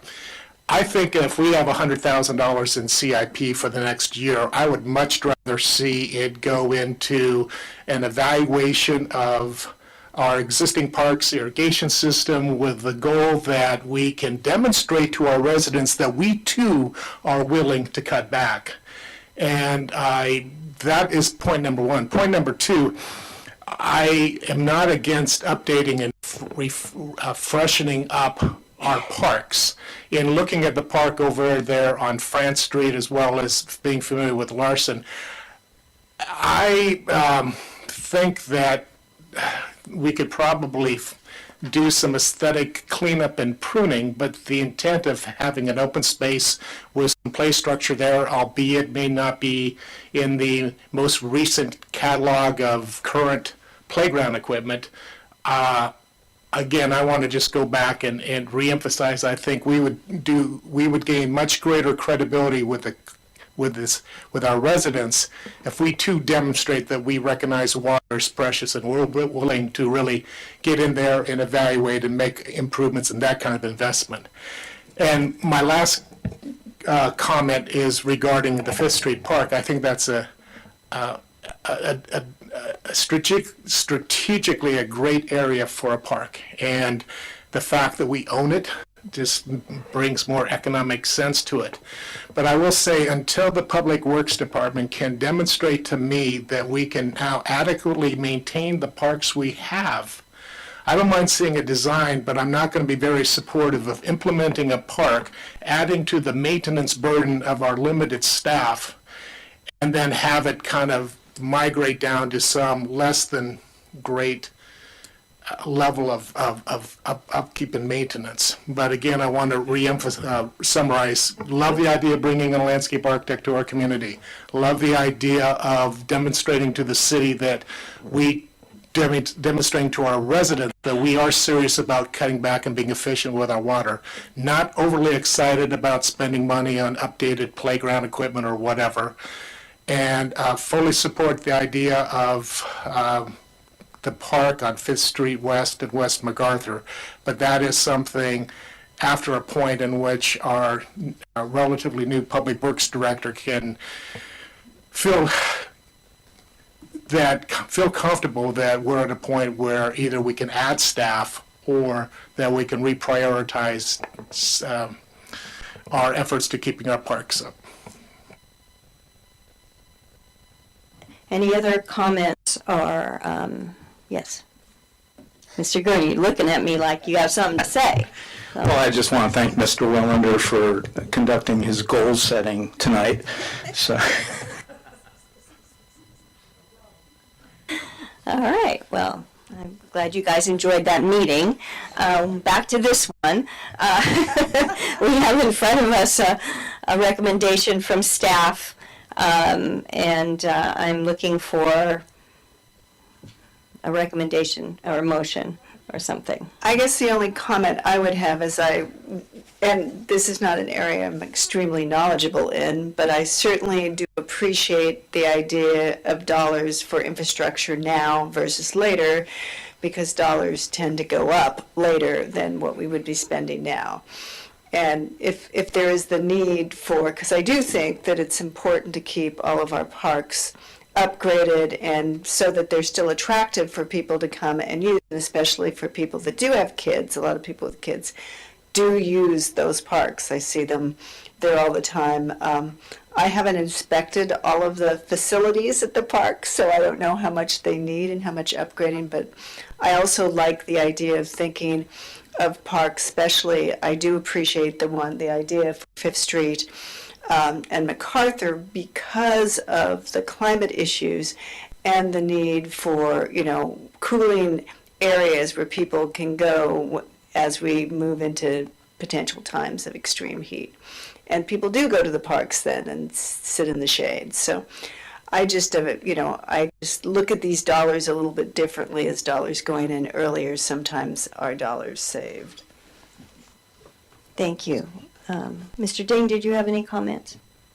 Basically, I all agree with everyone, especially the commissioner, the council member Wallander, because last year we left this item and to this year and asked the council member Wallander's inputs and comments. That is very good. Yeah. So today we got his comments and understand. That's wonderful. Also, I fully support our idea in the 5th Street West and MacArthur place. MacArthur and that is important, and could it be balanced with the east side and west side as well. Yeah. Thank you. All right, so some key words in this recommendation, and one is not to exceed, and the other one is on call. So there's a lot of flexibility with this, and I personally can't imagine a city without parks. The flagship park, of course, is our Sonoma Plaza. We are heavily identified in the city of Sonoma as a park. It is the center of everything we do here. It is where our city hall is. It is surrounded by historical monuments. And when people come to Sonoma, they think about going basically to a park. But the reality is we don't have parks everywhere, including on the west side. And all of our citizens deserve to have the same ability to go to a park. A city without a park is not much of a city. We can think of Golden Gate Park, Central Park. I mean, these are parks identify cities in terms of their quality of life and what they mean to a community. So personally, I would like to, since we're talking about this a lot, I don't usually as a mayor like to make the motion, but I would like to make this one because it's something I've talked about a lot in my community, especially on the west side. That particular piece of property is zoned for a park. It has been used over the last 20 years or almost 30 years that I can recall, having lived in that neighborhood, as a staging area for heavy equipment. Whenever a big project has to be done, the big equipment is staged at that location, and it's served in a very convenient way. But I would guess that if other neighborhoods all of a sudden saw what could be a park being used as a heavy equipment staging site instead, they might, after the course of 20 or 30 years, also say, hey, it's about time you put something else here for us. And it's about time in the west side of Sonoma. So I would like to move approval of this amount not to exceed $100,000 to provide on-call landscape architect services as needed in the agreement with Ann Baker Landscape Architecture Services. And I'm looking for a second to my motion. just for clarification, that is to adopt the resolution. To adopt the resolution, thank you. Second. And have a second. Is there any discussion on the motion? The only motion I'd like to suggest or comment on the motion would be I would love there to be some communication between staff and the city council as far as more of the scope items that they're foreseeing. I have absolutely no interest in doing the work, but I am very interested in seeing what work is being proposed as far as a need standpoint. I think we all agree on that, and hopefully is part of. That's a good idea. Yeah, excellent, believe me, I'll want to know that too. So I'll make sure to flag that with the city manager that we have updates. Yes, Mr. Berger, comment? Yeah, and just to address a couple other things that I'm hearing tonight, this is a very good discussion. And one of the points that Mr. Wallander brought up is, hey, I'm fairly new in this seat. And one of the things I learned when I was diving into this is that we did do a parks assessment, and I haven't put my eyes on that yet, and I'm planning on doing that. And authorizing $100,000 to me is not spending $100,000. These projects have to be worthy, and we have to get a really good itemized schedule that we're going to proceed forward with. And so we will keep council in the loop on this and put up maybe we'll have once we get the two parks that are currently in the CIP for work this year, we could bring something back on conceptual designs and do a little presentation. And if any council members are interested in diving a little bit deeper and just finding out a little bit about the nuts and the bolts of these, that's totally fine. And we could come do a presentation for the whole group or just answer questions individually through the city manager. Yeah, and we also have a committee that we're going to approve tonight, which everybody out there is sitting patiently waiting for us to do, that has to do with recreation and parks and so forth. So we're going to have another venue, even further venues to share the progress. Yes, but thank you for that. Was any further comments? Yes, Mr. Yeah, regarding Mr. Birch's offer, that's great. I think that where my interest lies is less in the conceptual design, but more in the scope. Conceptual design is pretty subjective, and I'm not wanting to sit in a position where I want to drive that. I'm not interested in that, but what I am interested is understanding the scope and what is the need, the perceived need, or what is the perceived objective goals. That's what I'm interested in seeing. One quick last comment. I really appreciate Ron's suggestion about the assessment of water use in our parks, because that's something we definitely should be looking at. It should be somewhere on the plans or the agenda at some point. Absolutely, and we're also going to approve a climate committee to take a look at things like that too. So just a preview of coming attractions for this meeting. All right, so we have a motion and a second. Any further comments before I ask for a roll call? Okay, if the clerk could please call the roll. Thank you. Councilmember Ding. Aye. Councilmember Farrar Rivas. Aye. Vice Mayor Gurney. Yes. Councilmember Wellander. Yes. Mayor Lowe. Aye. Thank you. The motion carries unanimously. Thank you. Thank you, Mayor Lowe. Thank you, Mr. Berger. You're quite welcome. I know we're going to delve into these committee assignments, but I do want to take a quick 5-minute break because that might take some time, and I apologize for those of you who are sitting patiently waiting for this item, but we promise we'll be right back. And when we come back, I'm going to ask if we can switch 6.3 and 6.4. And so we can do the public appointments and then. Earlier. Yeah, that's early. great. Okay, so we're going to do yours next. Okay, 5 minutes. Starts now. Go.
how it's going to go.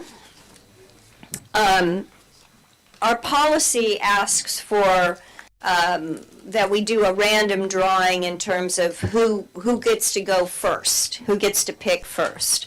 And in the past, this random drawing was actually a drawing that they did at the city council meeting. And I've asked the clerk to go ahead and do the random drawing prior to getting here, because we really, you know, it's just a random draw. We don't need to have any theatrics regarding it. And so the order of selection has been done previously randomly, and we'll proceed along those lines.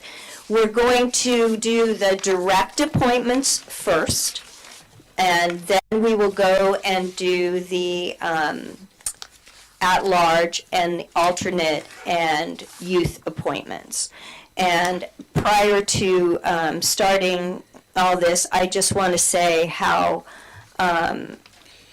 much we appreciate everyone who has thrown their hat in the ring to be on a committee or commission for the city, and that whether or not you are selected tonight, just doing that is very meaningful, and there will be some work to do. And these commissions and committees are open meetings, and please attend and participate, whether you're on the dais or not. We want your input. There will be ad hoc committees and other things coming up, and I'd like everyone who applied to consider keeping your application active, so when things come up, we can use a pool of applicants, okay? And I'd also like to thank our clerk for putting this together. I know this is just a rigorous task and a moving target, and just before we start in, ask if you have any staff comments for us. Thank you. Madam Mayor.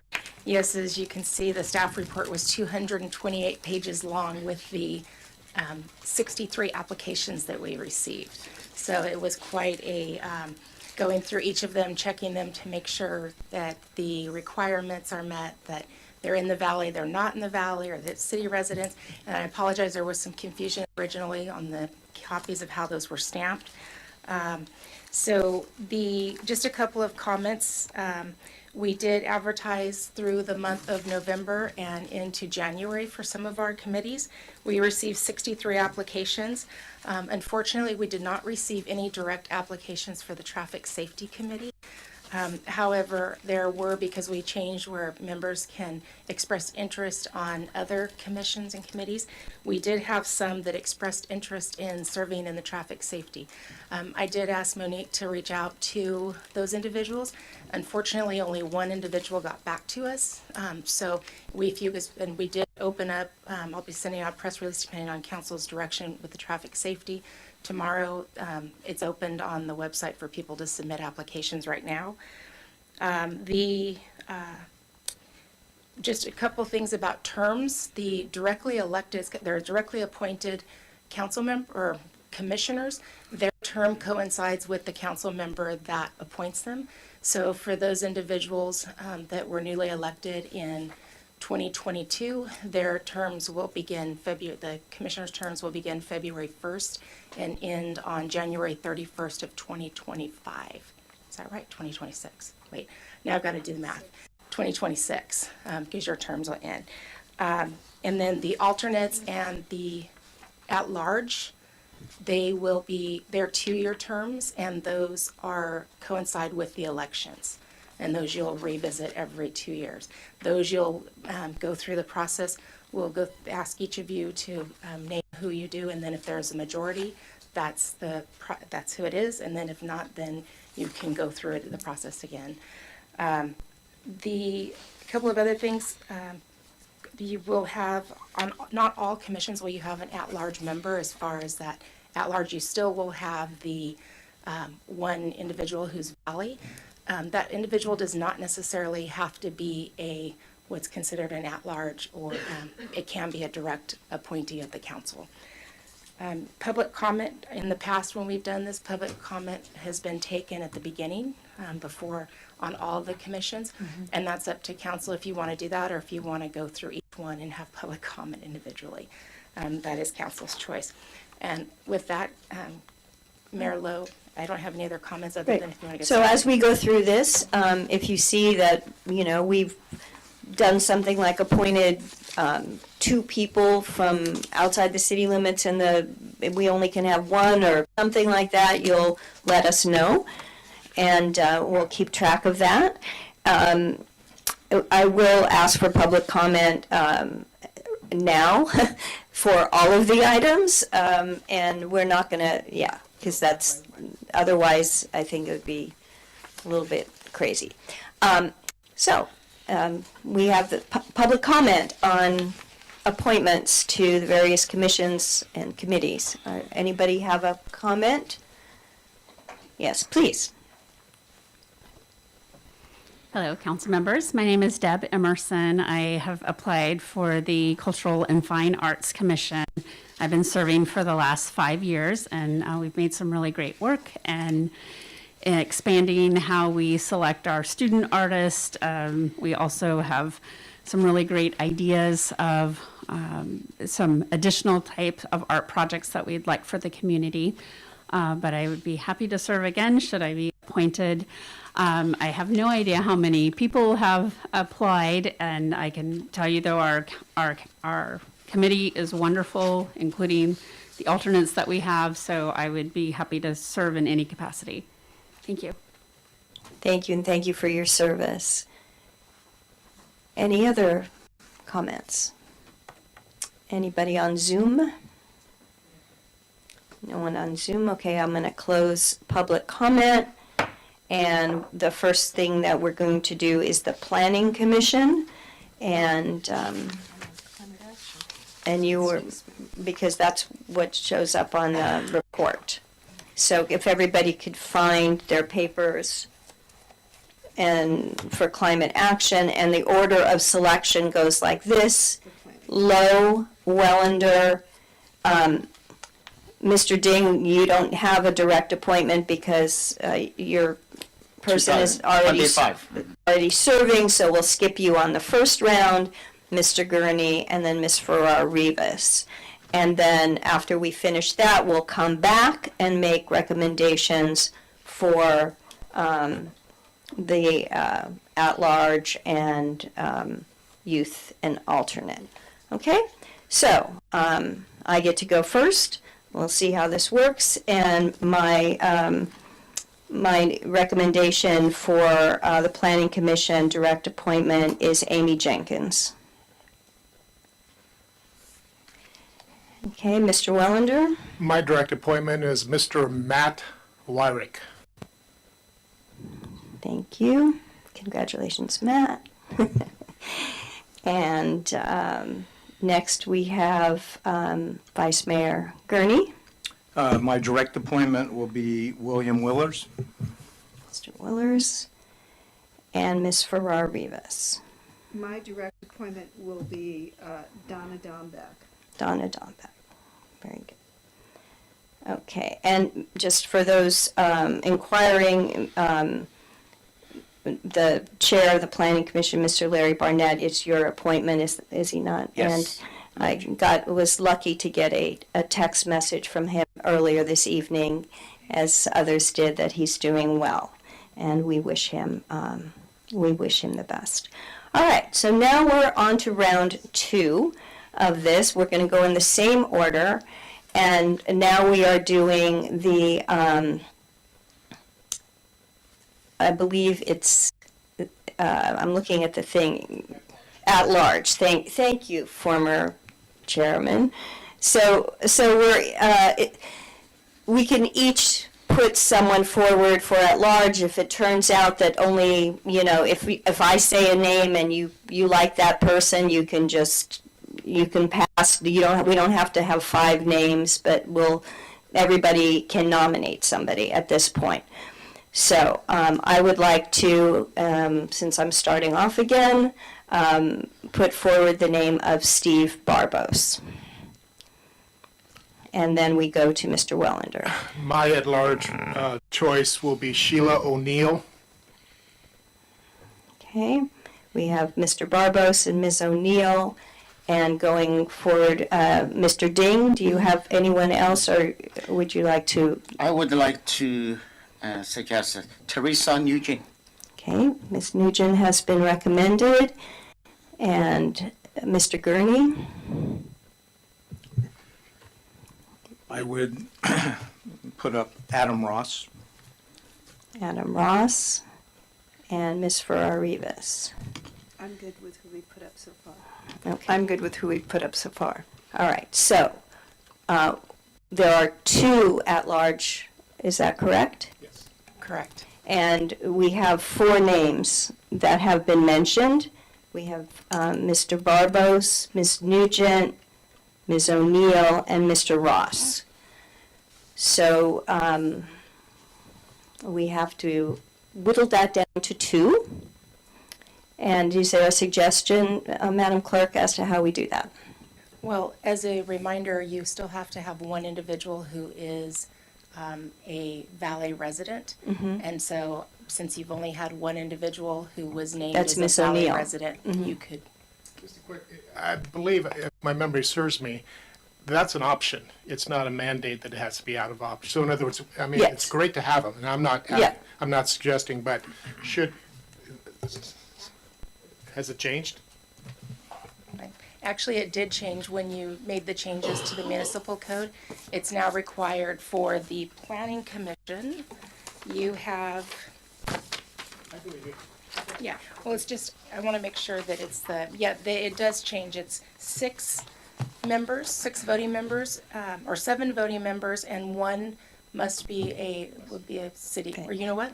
Before I say that, let me double check that. All right, but while she's double checking, we have Mr. Ross and Ms. O'Neill, I apologize, Ms. O'Neill as being the Valley resident. So we have 1 Valley resident.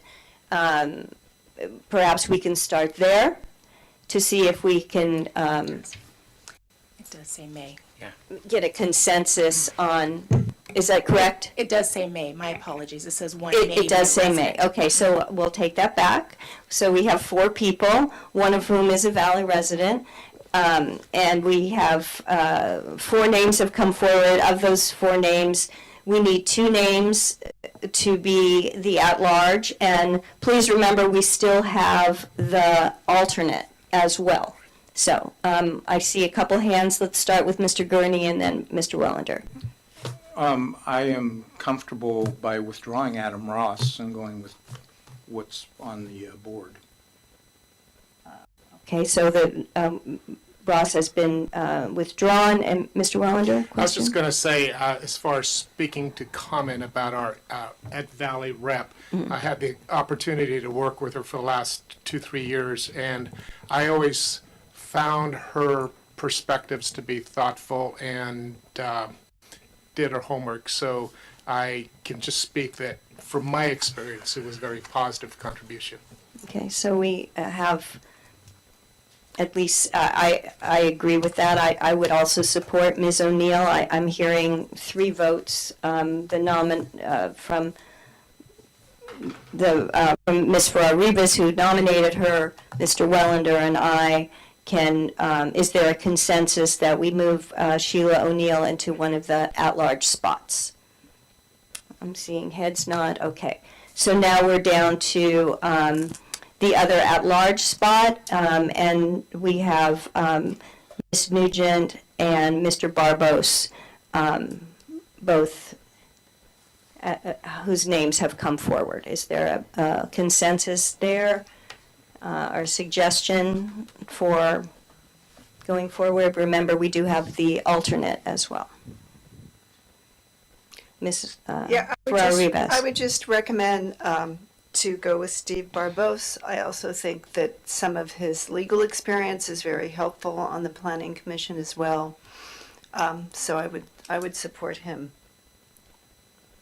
Okay, so that would be 2 votes for Mr. Barbos, who is my suggestion. Any further comments or suggestions regarding that? Okay, seeing none, let's move on to, how about Ms. Nugent? regarding as an at-large. That's the other name that we have so far. Any comments?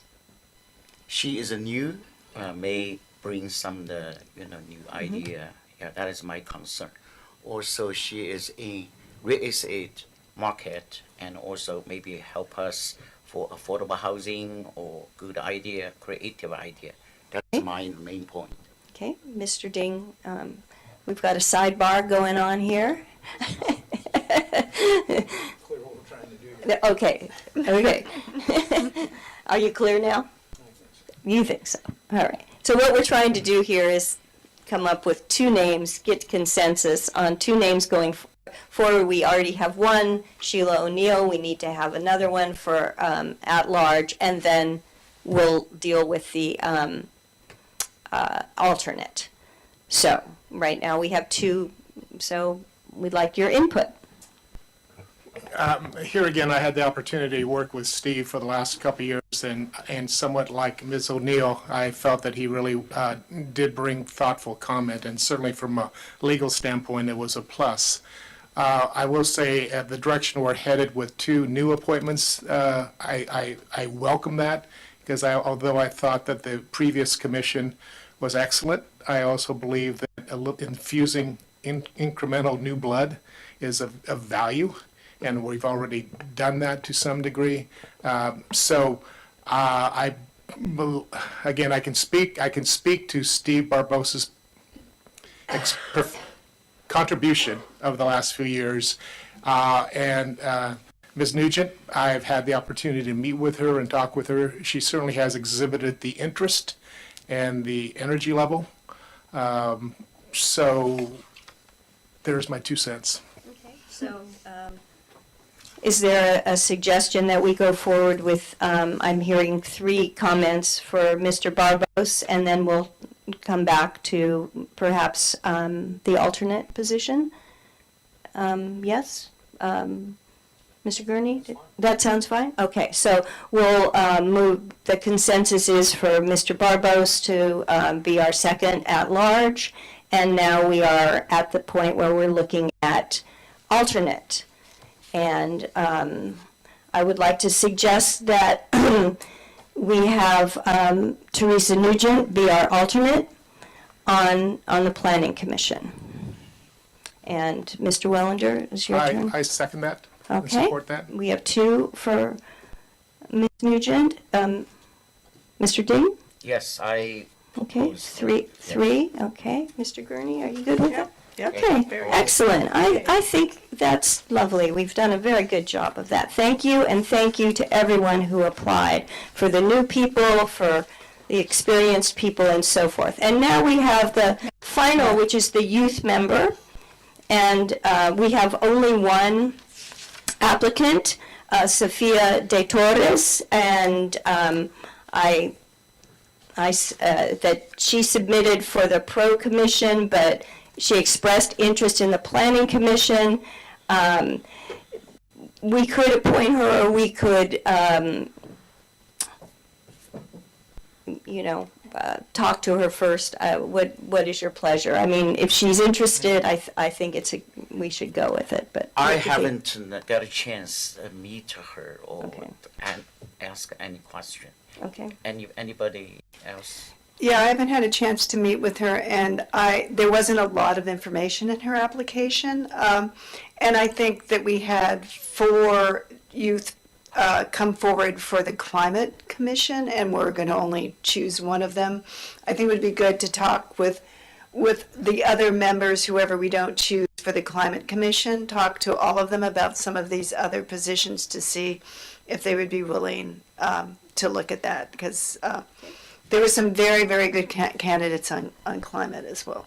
I think that's an excellent idea. If everyone's okay with that, we'll bring the youth appointment back after we finish going through all the appointments to see if perhaps some of the ones that all applied for the Climate Commission might be interested in moving to the Planning Commission. Okay, so we're done with the Planning Commission. Mayor Lowe? Yes, The- please. The conversation the attorney and I were just having was that he feels that we should have a motion to ratify these decisions after each group. That And if I- sounds excellent. if you- I think that makes a lot of sense, and I hope my notes are correct. Do you want me to? Would you please? That would be helpful. Thanks so what much. I've recorded is that Mayor Lowe's appointment will be Amy Jenkins or Omi O'Gorman. Councilmember Wellender has appointed Matthew Wyrick. Councilman or Vice Mayor Gurney has appointed Willers, and Councilmember Ferrar Rivas has appointed Donna Dombeck as their direct appointees. The at-large members are Steve Barbos and Sheila O'Neill, and the alternate is Teresa Nugent, and we are waiting on the youth member. Okay, and so I need a motion for ratification of those appointments. I would like to put forth a motion to ratify the just expressed appointments. Thank you. Is there a second? Yeah, go ahead. I second. Second by Ms. Rivas. Please call the roll. Councilmember Ding. Aye. Councilmember Ferrar Rivas. Aye. Vice Mayor Gurney. Yes. Councilmember Wellender. Yes. Mayor Lowe. Aye. Thank you. The motion carries unanimously. Great. That was relatively painless. Okay. Now we got to practice once. That's good. Yes, We'll be really good at the It will be next really ones. good. Okay. So the next is the Climate Action Commission, and the order of selection for this one. We will start with Ms. Ferrar Rivas, then Mr. Ding, Mr. Wellender, Mr. Gurney, and then me. And these are all, this is brand new, so there are no incumbents. And again, we'll have 5 direct appointments and 1 alternate. And the alternate must be appointed by the city council as a whole, and one of the people we appoint has to be a Valley resident. And one thing I didn't mention is the alternate does have to be a resident of the city. Yes. So that's why I didn't add the Valley at the bottom. Gotcha. And it may be a resident of the valley. No, not the right? Not the alternate. No, I'm talking about for the For the direct for the fifth appointments. direct appointment. Okay. All right. So, but you'll keep us honest on this. If we go astray, you're going to let us know that we've got to do something else. Okay. So let's start out. Ms. Ferrar Rivas, you get to go first. So I would like, I will appoint Thomas Conlon. Okay, Mr. Conlon, who is a Valley resident. Exactly. And I so hope that doesn't confuse things in the end. So that box is checked. Okay. Mr. Ding. I would like to point to the David Morrow. David Morrill. Okay. Mr. Wellender. My direct appointment will be Alan Nickel. Alan Nickel. Okay. Mr. Gurney.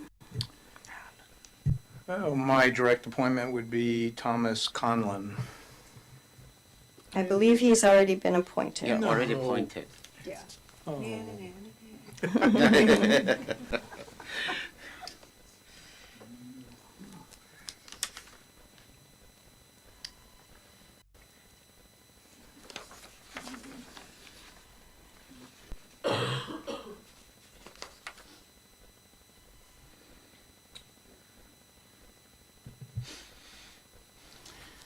We will nominate Philip Heineman. Mr. Heineman, very good. And my direct appointment will be Amber Ward.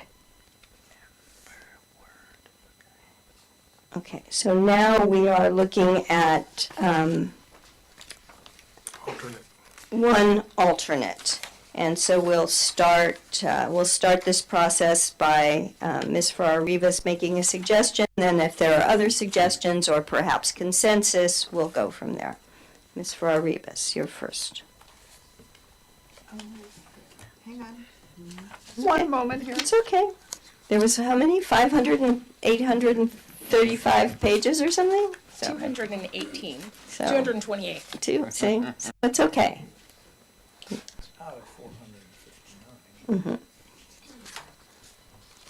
Did he get, where did he go? He's not on this list anymore.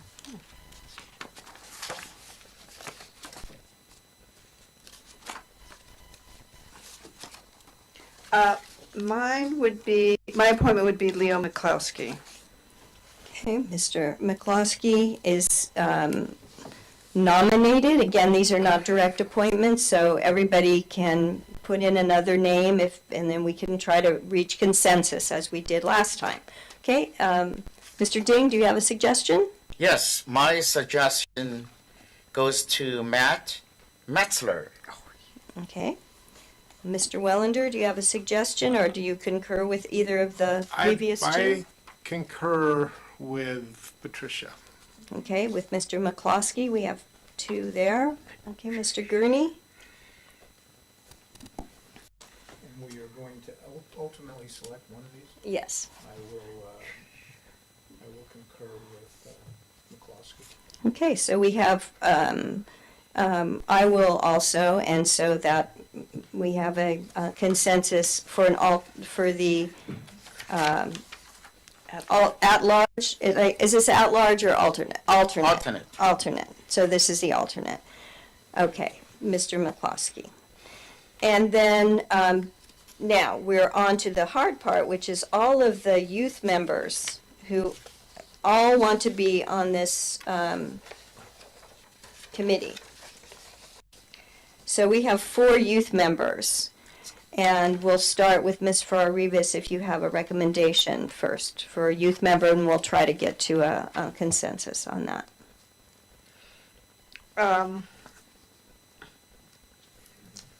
I'll recommend Kendall. Kendall Clemens has Clemens. been recommended. And Mr. Ding, do you have a recommendation? My recommendation is Sarah. Sarah. And I know I'll mangle her name, but it's Juhaj. Yeah. I'm thinking. Juhas. Mhm. Mr. Wellender, do you have a recommendation? Yes, again, we'll successfully support Kendall. Kendall has been supported. Mr. Gurney? Kendall as well. Okay, so I'll make it for Kendall, the support. So Kendall Clemens is our youth member. But we need to reach out to Lily, Sarah, and Michael, and I'll work with you on that, okay? And yeah, to see, because we have other, a lot of them appointed, we're interested in climate. We have other committees that we don't have any youth members, and so we'll try and see if we can disperse them. So now we need a motion, a ratification, and the clerk will tell us what we just did, hopefully. Councilmember Farrar-Rivas chose Thomas Conlon. Councilmember Ding chose David Morrell. Councilmember Wellender chose Alan Nickel. Vice Mayor Gurney, Philip Heineman, and Mayor Lowe, Amber Ward as your direct appointments. The alternate was chosen as Leo McCloskey, and the youth member was Kendall Clemens. Okay, motion to ratify. I would like to put in a motion to approve as our city clerk just introduced. Thank you. Is there a second? Second. Thank you, Vice Mayor. There's a second. If you could please call the roll for the ratification. Councilmember Ding. Aye. Councilmember Farrar-Rivas. Aye. Vice Mayor Gurney. Aye. Councilmember Wellender. Yes. Mayor Lowe. Aye. Thank you. The motion carries unanimously. Excellent. Moving right along, we are now at the Cultural and Fine Arts Commission. And again, we have direct appointments. I'm sorry. I have go a ahead. quick comment about Please. the Climate Action Commission. Please. Just to think about in the future, I just want to show you folks the stack of people that Isn't that- wanted to be on that commission. Isn't that I great? think, what did we have, 20 or 25 people?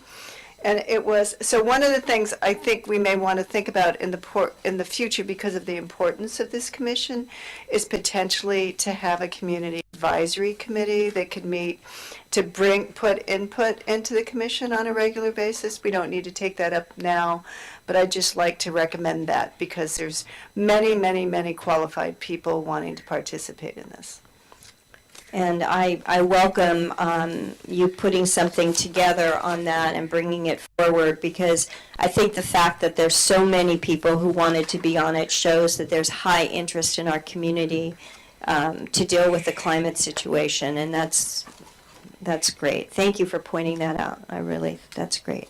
So we're at the Cultural and Fine Arts Commission. 5 members will be directly appointed, 2 at-large, 1 non-voting youth member, and 1 alternate member. So we'll start again with our direct appointments. And let me just a quick question. Mr. Ding, do you already have someone serving on there? Right now, no. Yeah, last year I needed to participate. You need to participate. Yes. Okay. That I is just correct. wanted to clarify. Thank you so much. All right. So first up, Ms. Farrar-Rivas, you get your choice first. I'm going to select Connie Schleen. Okay. Thank you. My selection will be Morgan Momsen, who's sitting patiently at the back of the room. Thank you so much, Morgan, the pride of Whitebriar Drive. Okay. And Mr. Ding. My appointment to Tim Curley. Tim Curley, great. And Tim is a Valley resident, so that's pointed out. Okay, Mr. Wellender? I would like to Microphone. have a direct appointment for Lauren. Can, Direct appointment for Lauren Kirshner. Lauren Kirshner has been appointed, and Mr. Gurney. Direct appointment of Steve Hagstrom. Steve Hagstrom. Okay. So now we are, we can have 2 at-large members. No? Really? Stand corrected. Yeah, apparently we can. All right. I stand corrected. That's okay. No. Let's, listen, it's hard to keep all these straight, I must admit. Are both of these at-large members must be city residents, is that correct? Or is it just the alternate?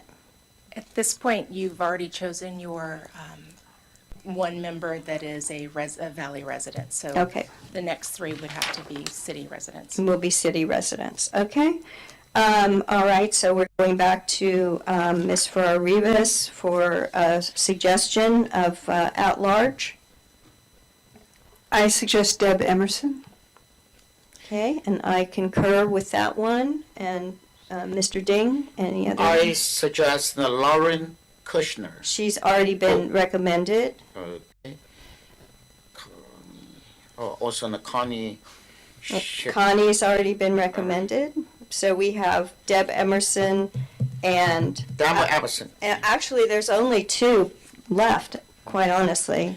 Deb Emerson. Deb Emerson and Brian Small are the only 2 city residents left, so I think they're it. I think that's done. And as far as an alternate, I think we're kind of stuck, aren't we? Yeah, because they need to be in the city.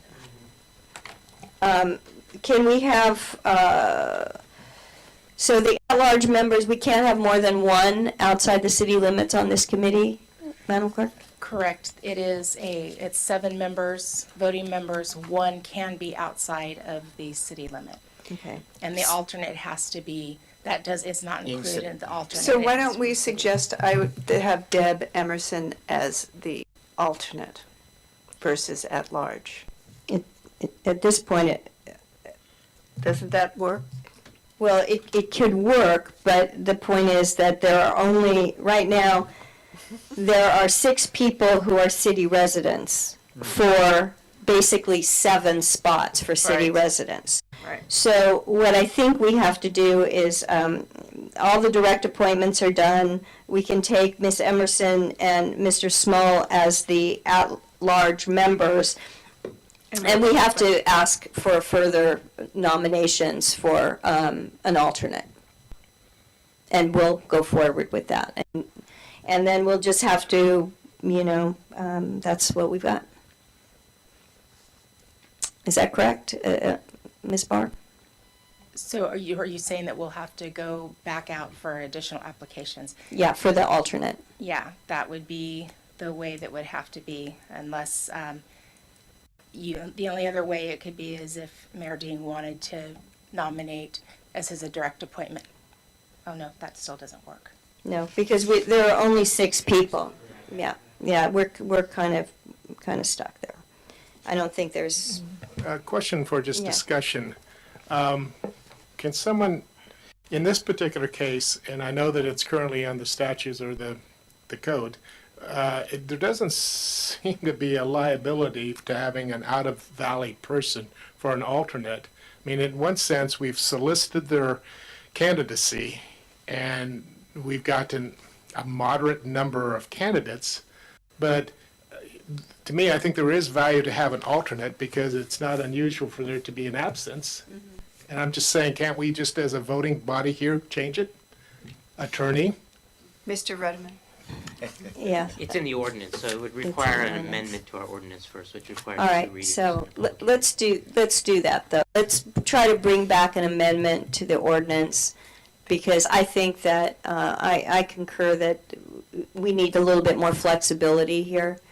And, If I can. Yes, just- please. If I can add something to that, we can definitely bring that back in. I would suggest that make it, so it's able to do that. You had mentioned wanting to do like a community-based climate action. You could, right now, you have your climate action, your pros are 5 members, whereas, and your design review, whereas your CFAC, your planning commission are both 7 members. It would be something to think about, and I know we can't get into it now, but if the council wanted to add. we'll talk about that would be another thing we could bring back. But at least let's talk about, first we've got to go out based on our ordinance and see if we can fulfill the obligations of our ordinance, and then let's, bring back the whole subject of composition of these committees to the council, and perhaps we can expand them or bring other people in, because, I like to see people help us with our tasks. All right. So, that being said, if the clerk could please let us know what we've done, and then we'll try to ratify it as best we can. Thank you. Yes. Councilmember Farrar Rivas appointed Connie Schleling. Mayor Lowe appointed Morgan Momsen. Councilmember Ding appointed Tim Curley. Councilmember Wellender appointed Lauren Kirschner. And Vice Mayor Gurney appointed Steve Hagstrom. The at-large members are Deb Emerson and Ryan Small, and we're going to be coming back with an alternate. Is there a motion for ratifying those appointments? So moved. Second by anyone, please? I'll second. Okay, please call the roll. Councilmember Ding. Aye. Councilmember Farrar Rivas. Aye. Vice Mayor Gurney. Aye. Councilmember Wellender. Yes. Mayor Dean. Or, I'm sorry, Mayor Lowe. Aye. Motion carries unanimously. Changing my name. As long as it just has 4 letters, I'm good. So, we are now at the appointment for design review and historic preservation. And I have a direct appointment on this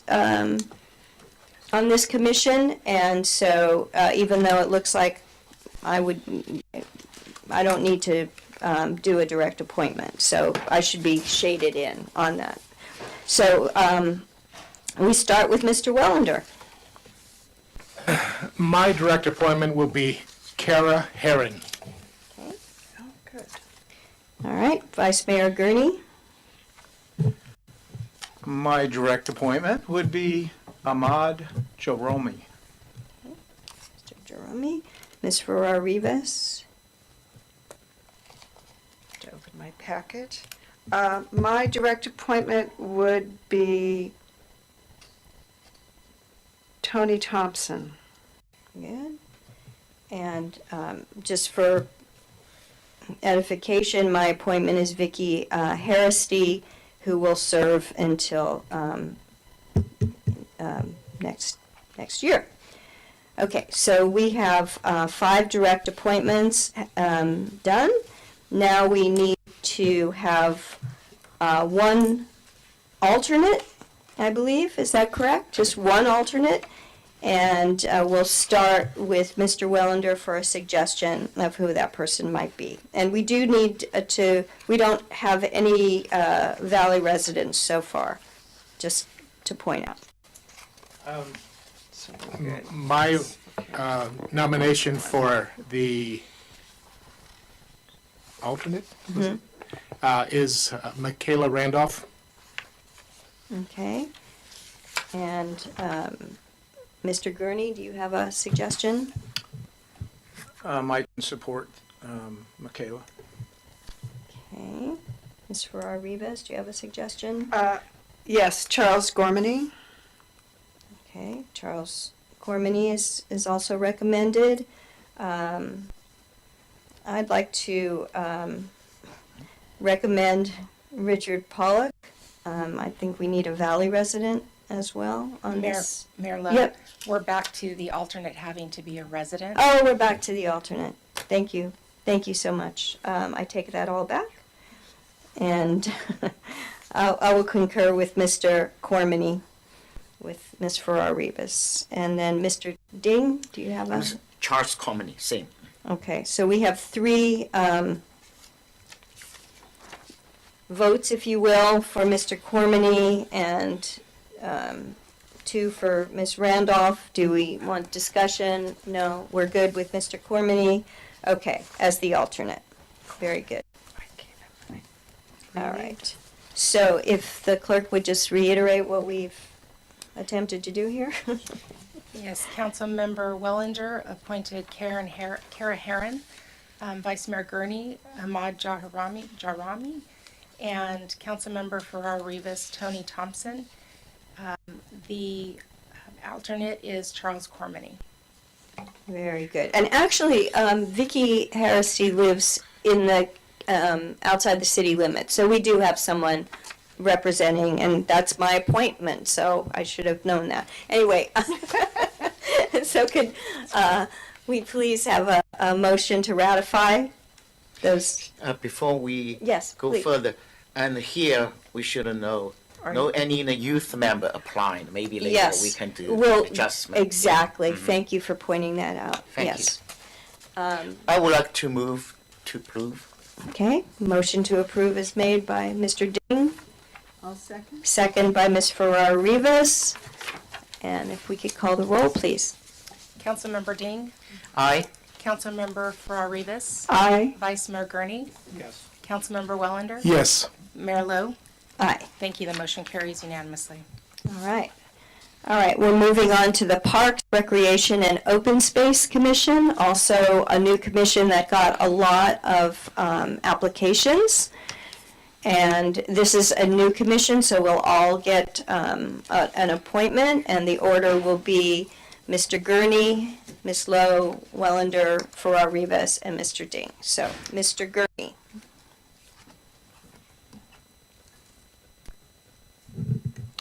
I would nominate or select Jessica Misurasa.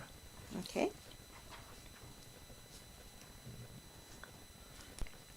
I am going to nominate Charlie Tolbert. Mr. Wellender? My direct appointment will be Katrina Lennon. Okay, Ms. Farrar Rivas? My direct will be John Donnelly. My direct appointment, Sing Jin Bain. St. John Bay. Okay. And we need one alternate. And, I mean, the arborist member is who the arborist member is. They're not listed here. So, we need. There was no one that noted. Oh, no, okay, no one, so we have to look for an arborist. Maybe you can help us with that, Mr. Wellender. Thank you. Arborist, okay. Okay, an arborist that likes trees, not an arborist that doesn't like trees. Would you look for one of those, please? Thank you. So now we're looking for one alternate. And we'll start with Mr. Gurney for a suggestion.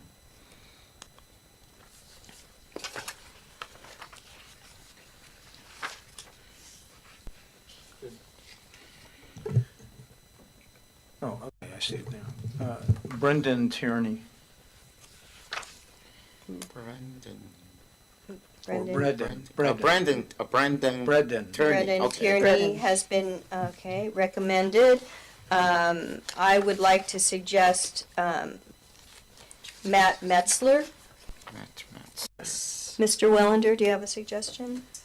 Yes, I'll support John's recommendation. Okay, Mr. Tierney has 2 votes, as it were, and Ms. Ferrar-Rivas. I'll recommend Matt Metzler. Okay. Support. And Mr. Ding? John Donnelly. He's already. Oh, already? Mhm. Okay. Denise Colling. Denise Collier. Okay, so we now have 1 suggestion of Denise Collier, 2 for Mr. Tierney, and 2 for Matt Metzler. So we don't have a consensus. You have, Mr. Ding, you have the person that only has 1 recommendation. Do you have a preference between Mr. Metzler and Mr. Tierney? I would like to go to Brendan. Yeah, it's make it easier. Okay. Yeah. So we have, all right. So there's a consensus for Brendan Tierney for the alternate. Okay, and for... Is it Breeden or Brendan? Do we know? It looks like it's spelled Breeden, Brandon. but I don't know how it's pronounced. Tierney. Okay. It's Braden. Braden.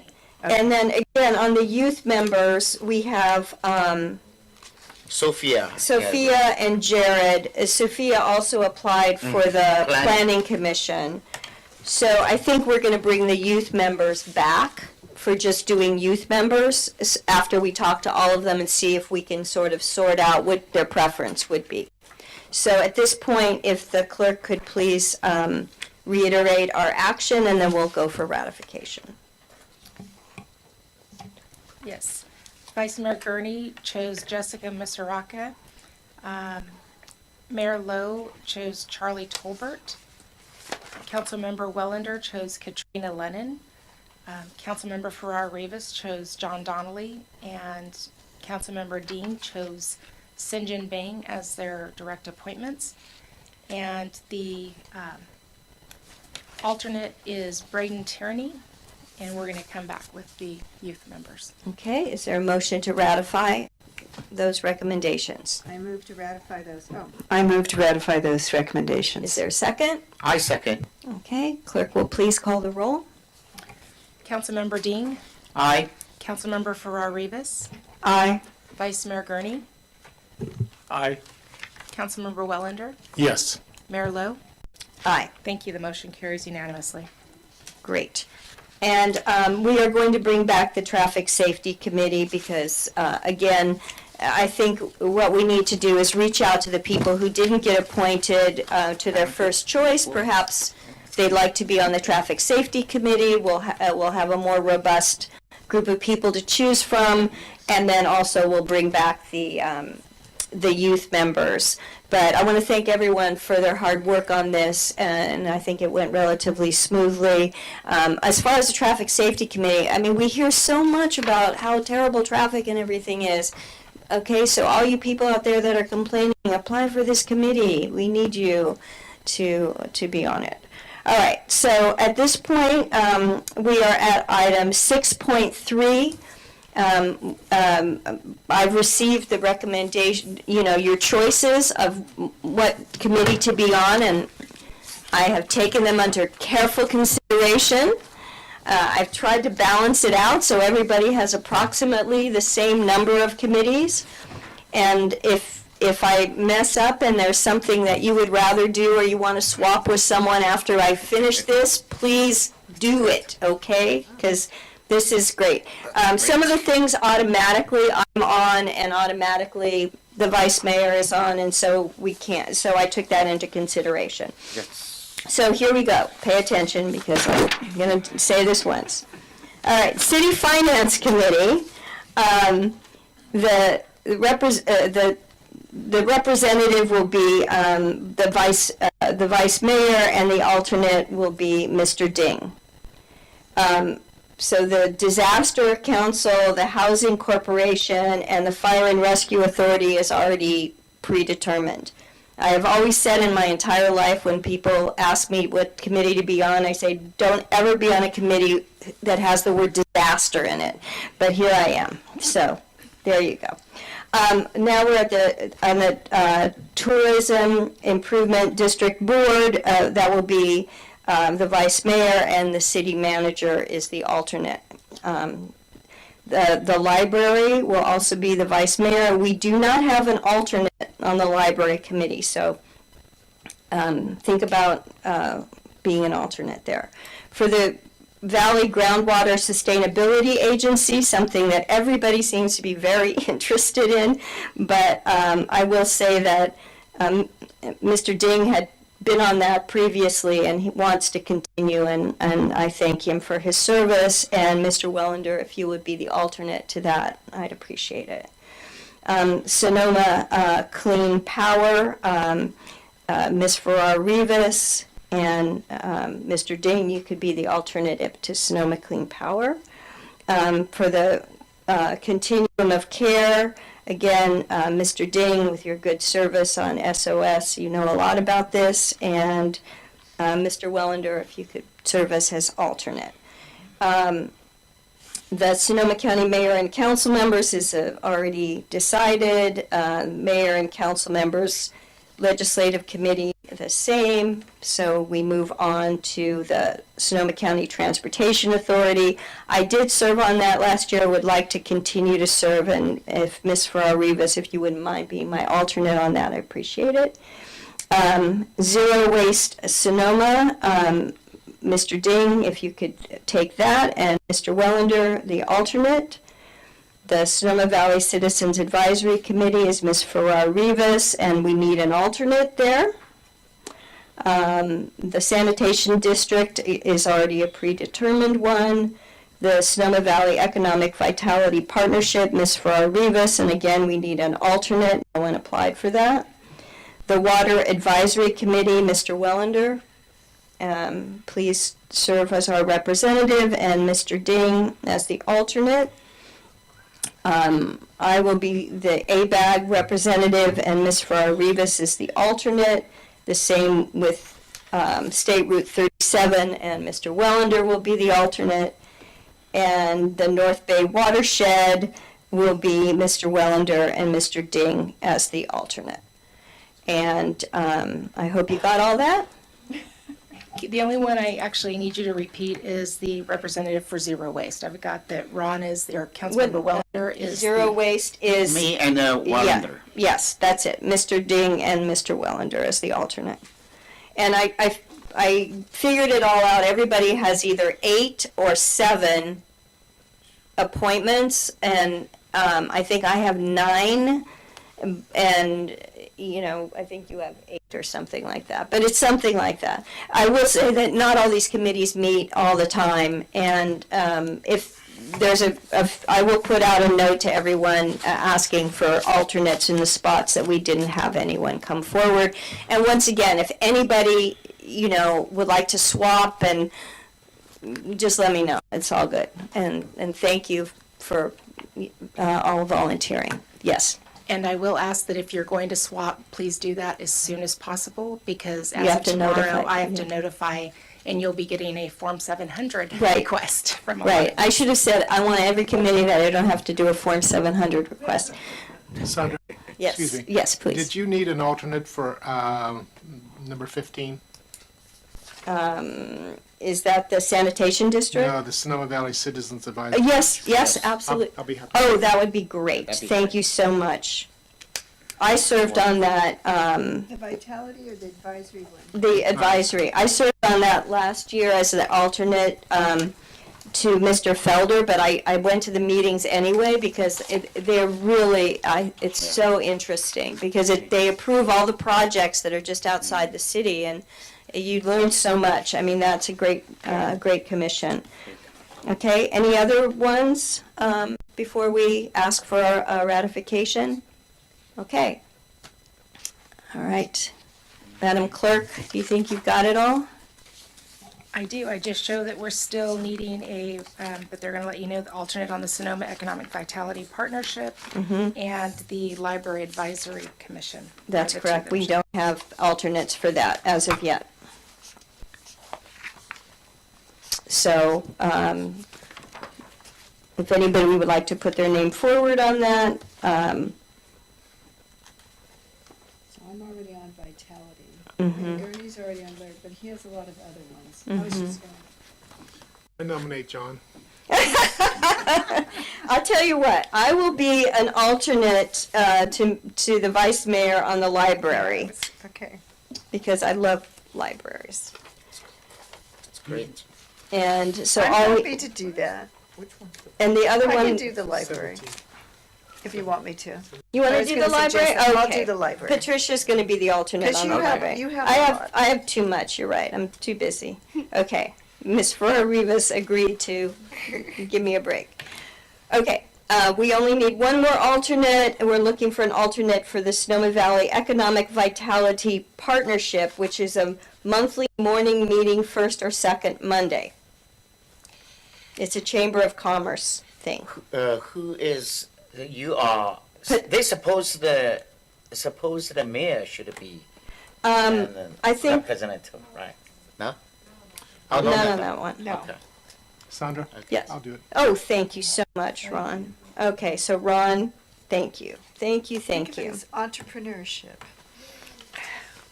Excellent. Okay, we've got it all taken care of. Great. Okay, so if the clerk would just read it back to us and we can ratify it, and we'll go from there. Okay, here we go. There we go. The City Finance Committee, the representative is Vice Mayor Gurney, and the alternate is Councilmember Ding. I'm only going to read the ones that we put into. Correct. The Sonoma Tourism Improvement District is Vice Mayor Gurney, and the alternate is the city manager. Sonoma Valley Library Advisory Committee, Vice Mayor Gurney, and Councilmember Farrar Rivas is the alternate.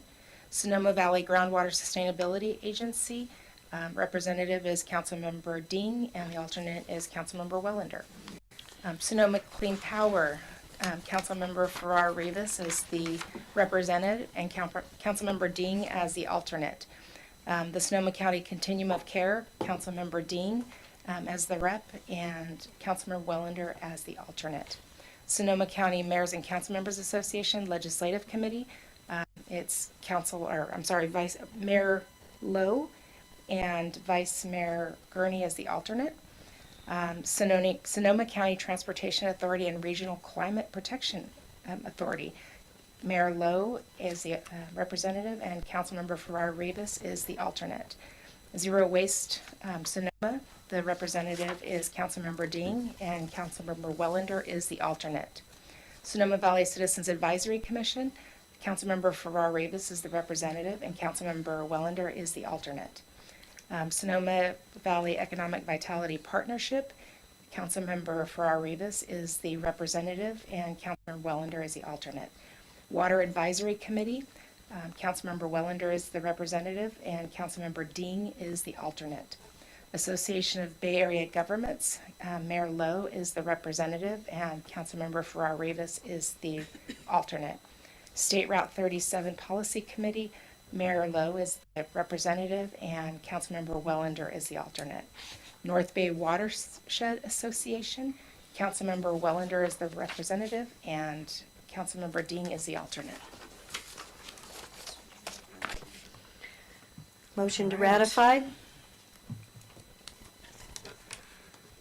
I move to ratify these committee appointments for the council. Second. Okay. Any questions, comments? All right.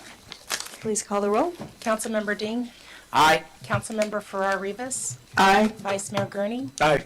Councilmember Wellender. Yes. Hello. Aye. Thank you. The motion carries unanimously. Excellent. Aye.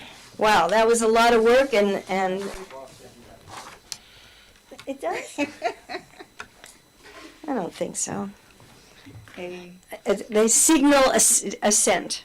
All right, we're at item 7, council members' reports and comments. And I will start to my left with, because it is, I want to honor Lunar New Year and wish the best to our council member Ding and ask you if you have a report. Thank you. Happy Chinese New Year, Happy Lunar Year, actually, covered them all. I was honored, presented by our Napa City Mayor, sagely, the honoring my service. I treat this kind of honor, and not only to me, and to our all Sonoma's community, because both Napa and Sonoma, and we share a lot of the history in the past.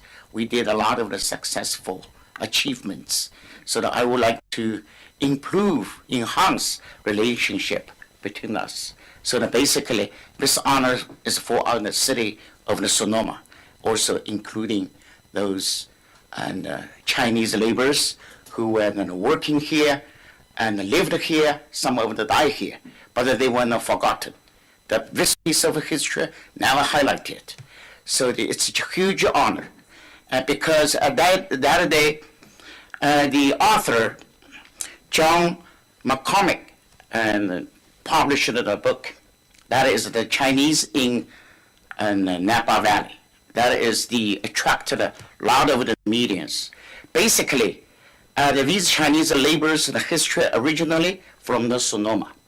But they promote faster. We hope, we are on the slow snail. We'll be catch up a little bit because we are doing the Chinese pavilion project and sponsored by Sister City. Right now we are doing this and try to represent our city's inclusiveness and the love. Thank you so much. Thank you. Thank you for doing that. And unfortunately, that took place when we were in Sacramento. Otherwise, I think we all would have liked to have been there. And I'm so sorry to have missed that. And congratulations for that. Okay, Ms. Farrar Rivas, do you have anything to report? Just want to report that we had a wonderful time in Sacramento with our council members, my fellow council members, and we went to, just for those that aren't aware, we go to a Cal Cities training for new council members and new mayors, and it was a great education, and it was good to get to know the other council members better. Wonderful. Mr. Wellender, comments? She stole my thunder. Okay. Mr. Gurney? Ron stole my thunder. Yeah, a lot of thunder stealing going on here. So I had an amazing event that I traveled over the holidays to our sister city in France. Wonderful. It was just, I got the short straw. Anyway, our sister city is Chambord-Bussigny. And I was with my son, my youngest son, Tony, who is studying to be a sommelier. And if you don't know where Chambord is in relation, just look up where is the most expensive wine in the entire world, and then just go a little to your right. That's where it is. So it was fantastic. I mean, it's a town of 300 people.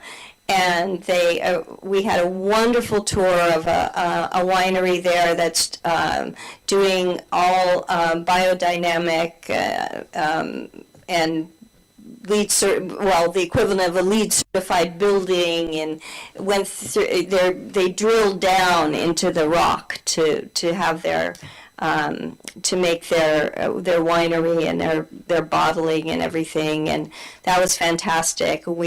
I met the mayor. I brought him a bottle of wine from Sonoma, so just to let you know, I did bring it to share with them. I hope they enjoyed it. And they also opened up the church there, and they literally had one of those metal keys that, looks like a skeleton key like you see in an old movie or a cartoon or something, and that actually was the key to the church. And they opened the church so we could go in and look, and they had cleaned it up and found a lot of murals in there that were very old and just absolutely beautiful.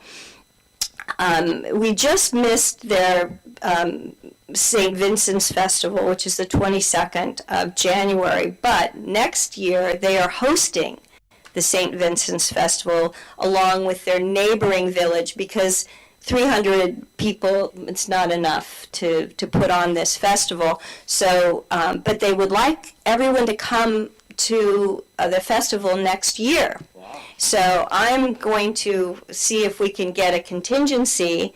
Everyone from Sonoma. Everyone, yes, that we should come. They say about 50,000 people come during the week. It's kind of like their vintage festival, and it takes place in this wonderful castle, and it's just gorgeous. So I had a wonderful time there, and they wrote up in the paper, and made a lot of friends, and my French has gotten a little bit better, and it was really terrific. Plus, just seeing, it was very interesting to look at the vineyards there, because there's a law in California, like you could only have so many degrees height on the vineyards. Like, I think it's 30 degrees. Well, there it's practically straight up and down. I mean, you have to be like a mountain goat to harvest grapes up there. It's quite amazing. I did a lot of hiking up in there, and it's very steep, and it was very interesting, a lot of fun. So what I'd like to suggest, though, because these conversations are so interesting, I'd like to move this section to the beginning of the meeting next time. So that, Well, I suggest maybe you can ask an assistant to do another presentation, introduce something, like 5 minutes or 10 minutes. That would be great. Well, thank you for the suggestion. I'll take that as a consensus item, that we'll put something together for that. I'll work with you on that. Sure, I'm happy to do that. Thank you. But I would like to move this section to the beginning of the meeting, just because we have new people here, and it's a way people, even though you kind of didn't say much tonight, it's a way for people to get to know the council members. And so I'd like to move this to the beginning of the meeting next time with your approval. Okay, and so now I'd like to ask for the city manager report, which will also move to the front of the next meeting, so people can get to meet you as well, Mr. Linder. So, All right. Please. We will do what we can. Thank you. First of all, I wanted to thank all of you and the staff for the positive welcome for me and for meeting with me on these regular meetings. I know it takes time for everybody, but that's how we all learn together. So thank you. We've been meeting weekly in many cases, so I appreciate that. The mayor and I did talk about the condition of the plaza public restrooms, and I consulted with my team, all women who all concurred with the mayor that they need to be better.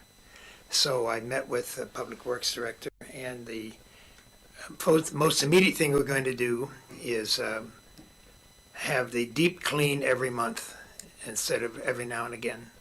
We've gotten a lot of positive feedback about the last time we did a deep cleaning in both of those restrooms. It's kind of like your home. When it's a deep clean, it takes a while, but it smells good and feels good. So that'll be done immediately.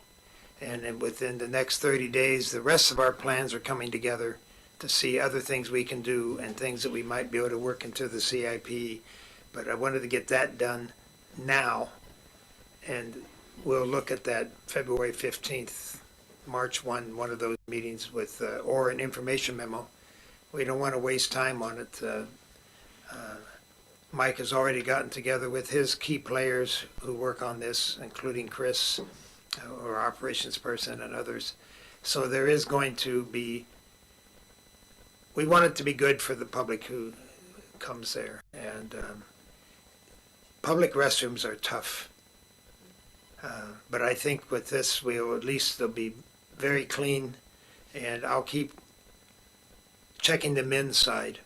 I will ask my colleagues, the female colleagues, to check the other side and make sure. I'm still a Midwest kid who just refuses to go into the women's restrooms. Anyway, that You'd have a hard time in Europe, by the way, I'm just letting you know. that's my report on that. I think we can do that. I appreciate the help of Mike on getting this done immediately. That's great. So we will keep in touch. You'll let me know, I know.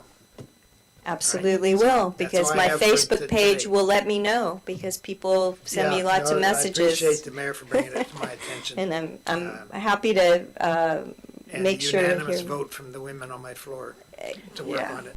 Absolutely. Thank you so much for Yeah, that. working soap dispensers are a good idea. Yeah, working soap Yeah, dispenser, no, working sinks that are All now that's, falling off the wall. Mike is here, is still waiting with me to make sure we do all that. It's, it will be done, but we'll Yes. start with the deep clean right away. Excellent. Thank you for that. So always bring stuff to my attention. You can see the palm tree still lit. The vice mayor brought that to my attention. Nice. It Thank looks you. good. So, that was the vice mayor's from his community. He didn't. Thank you.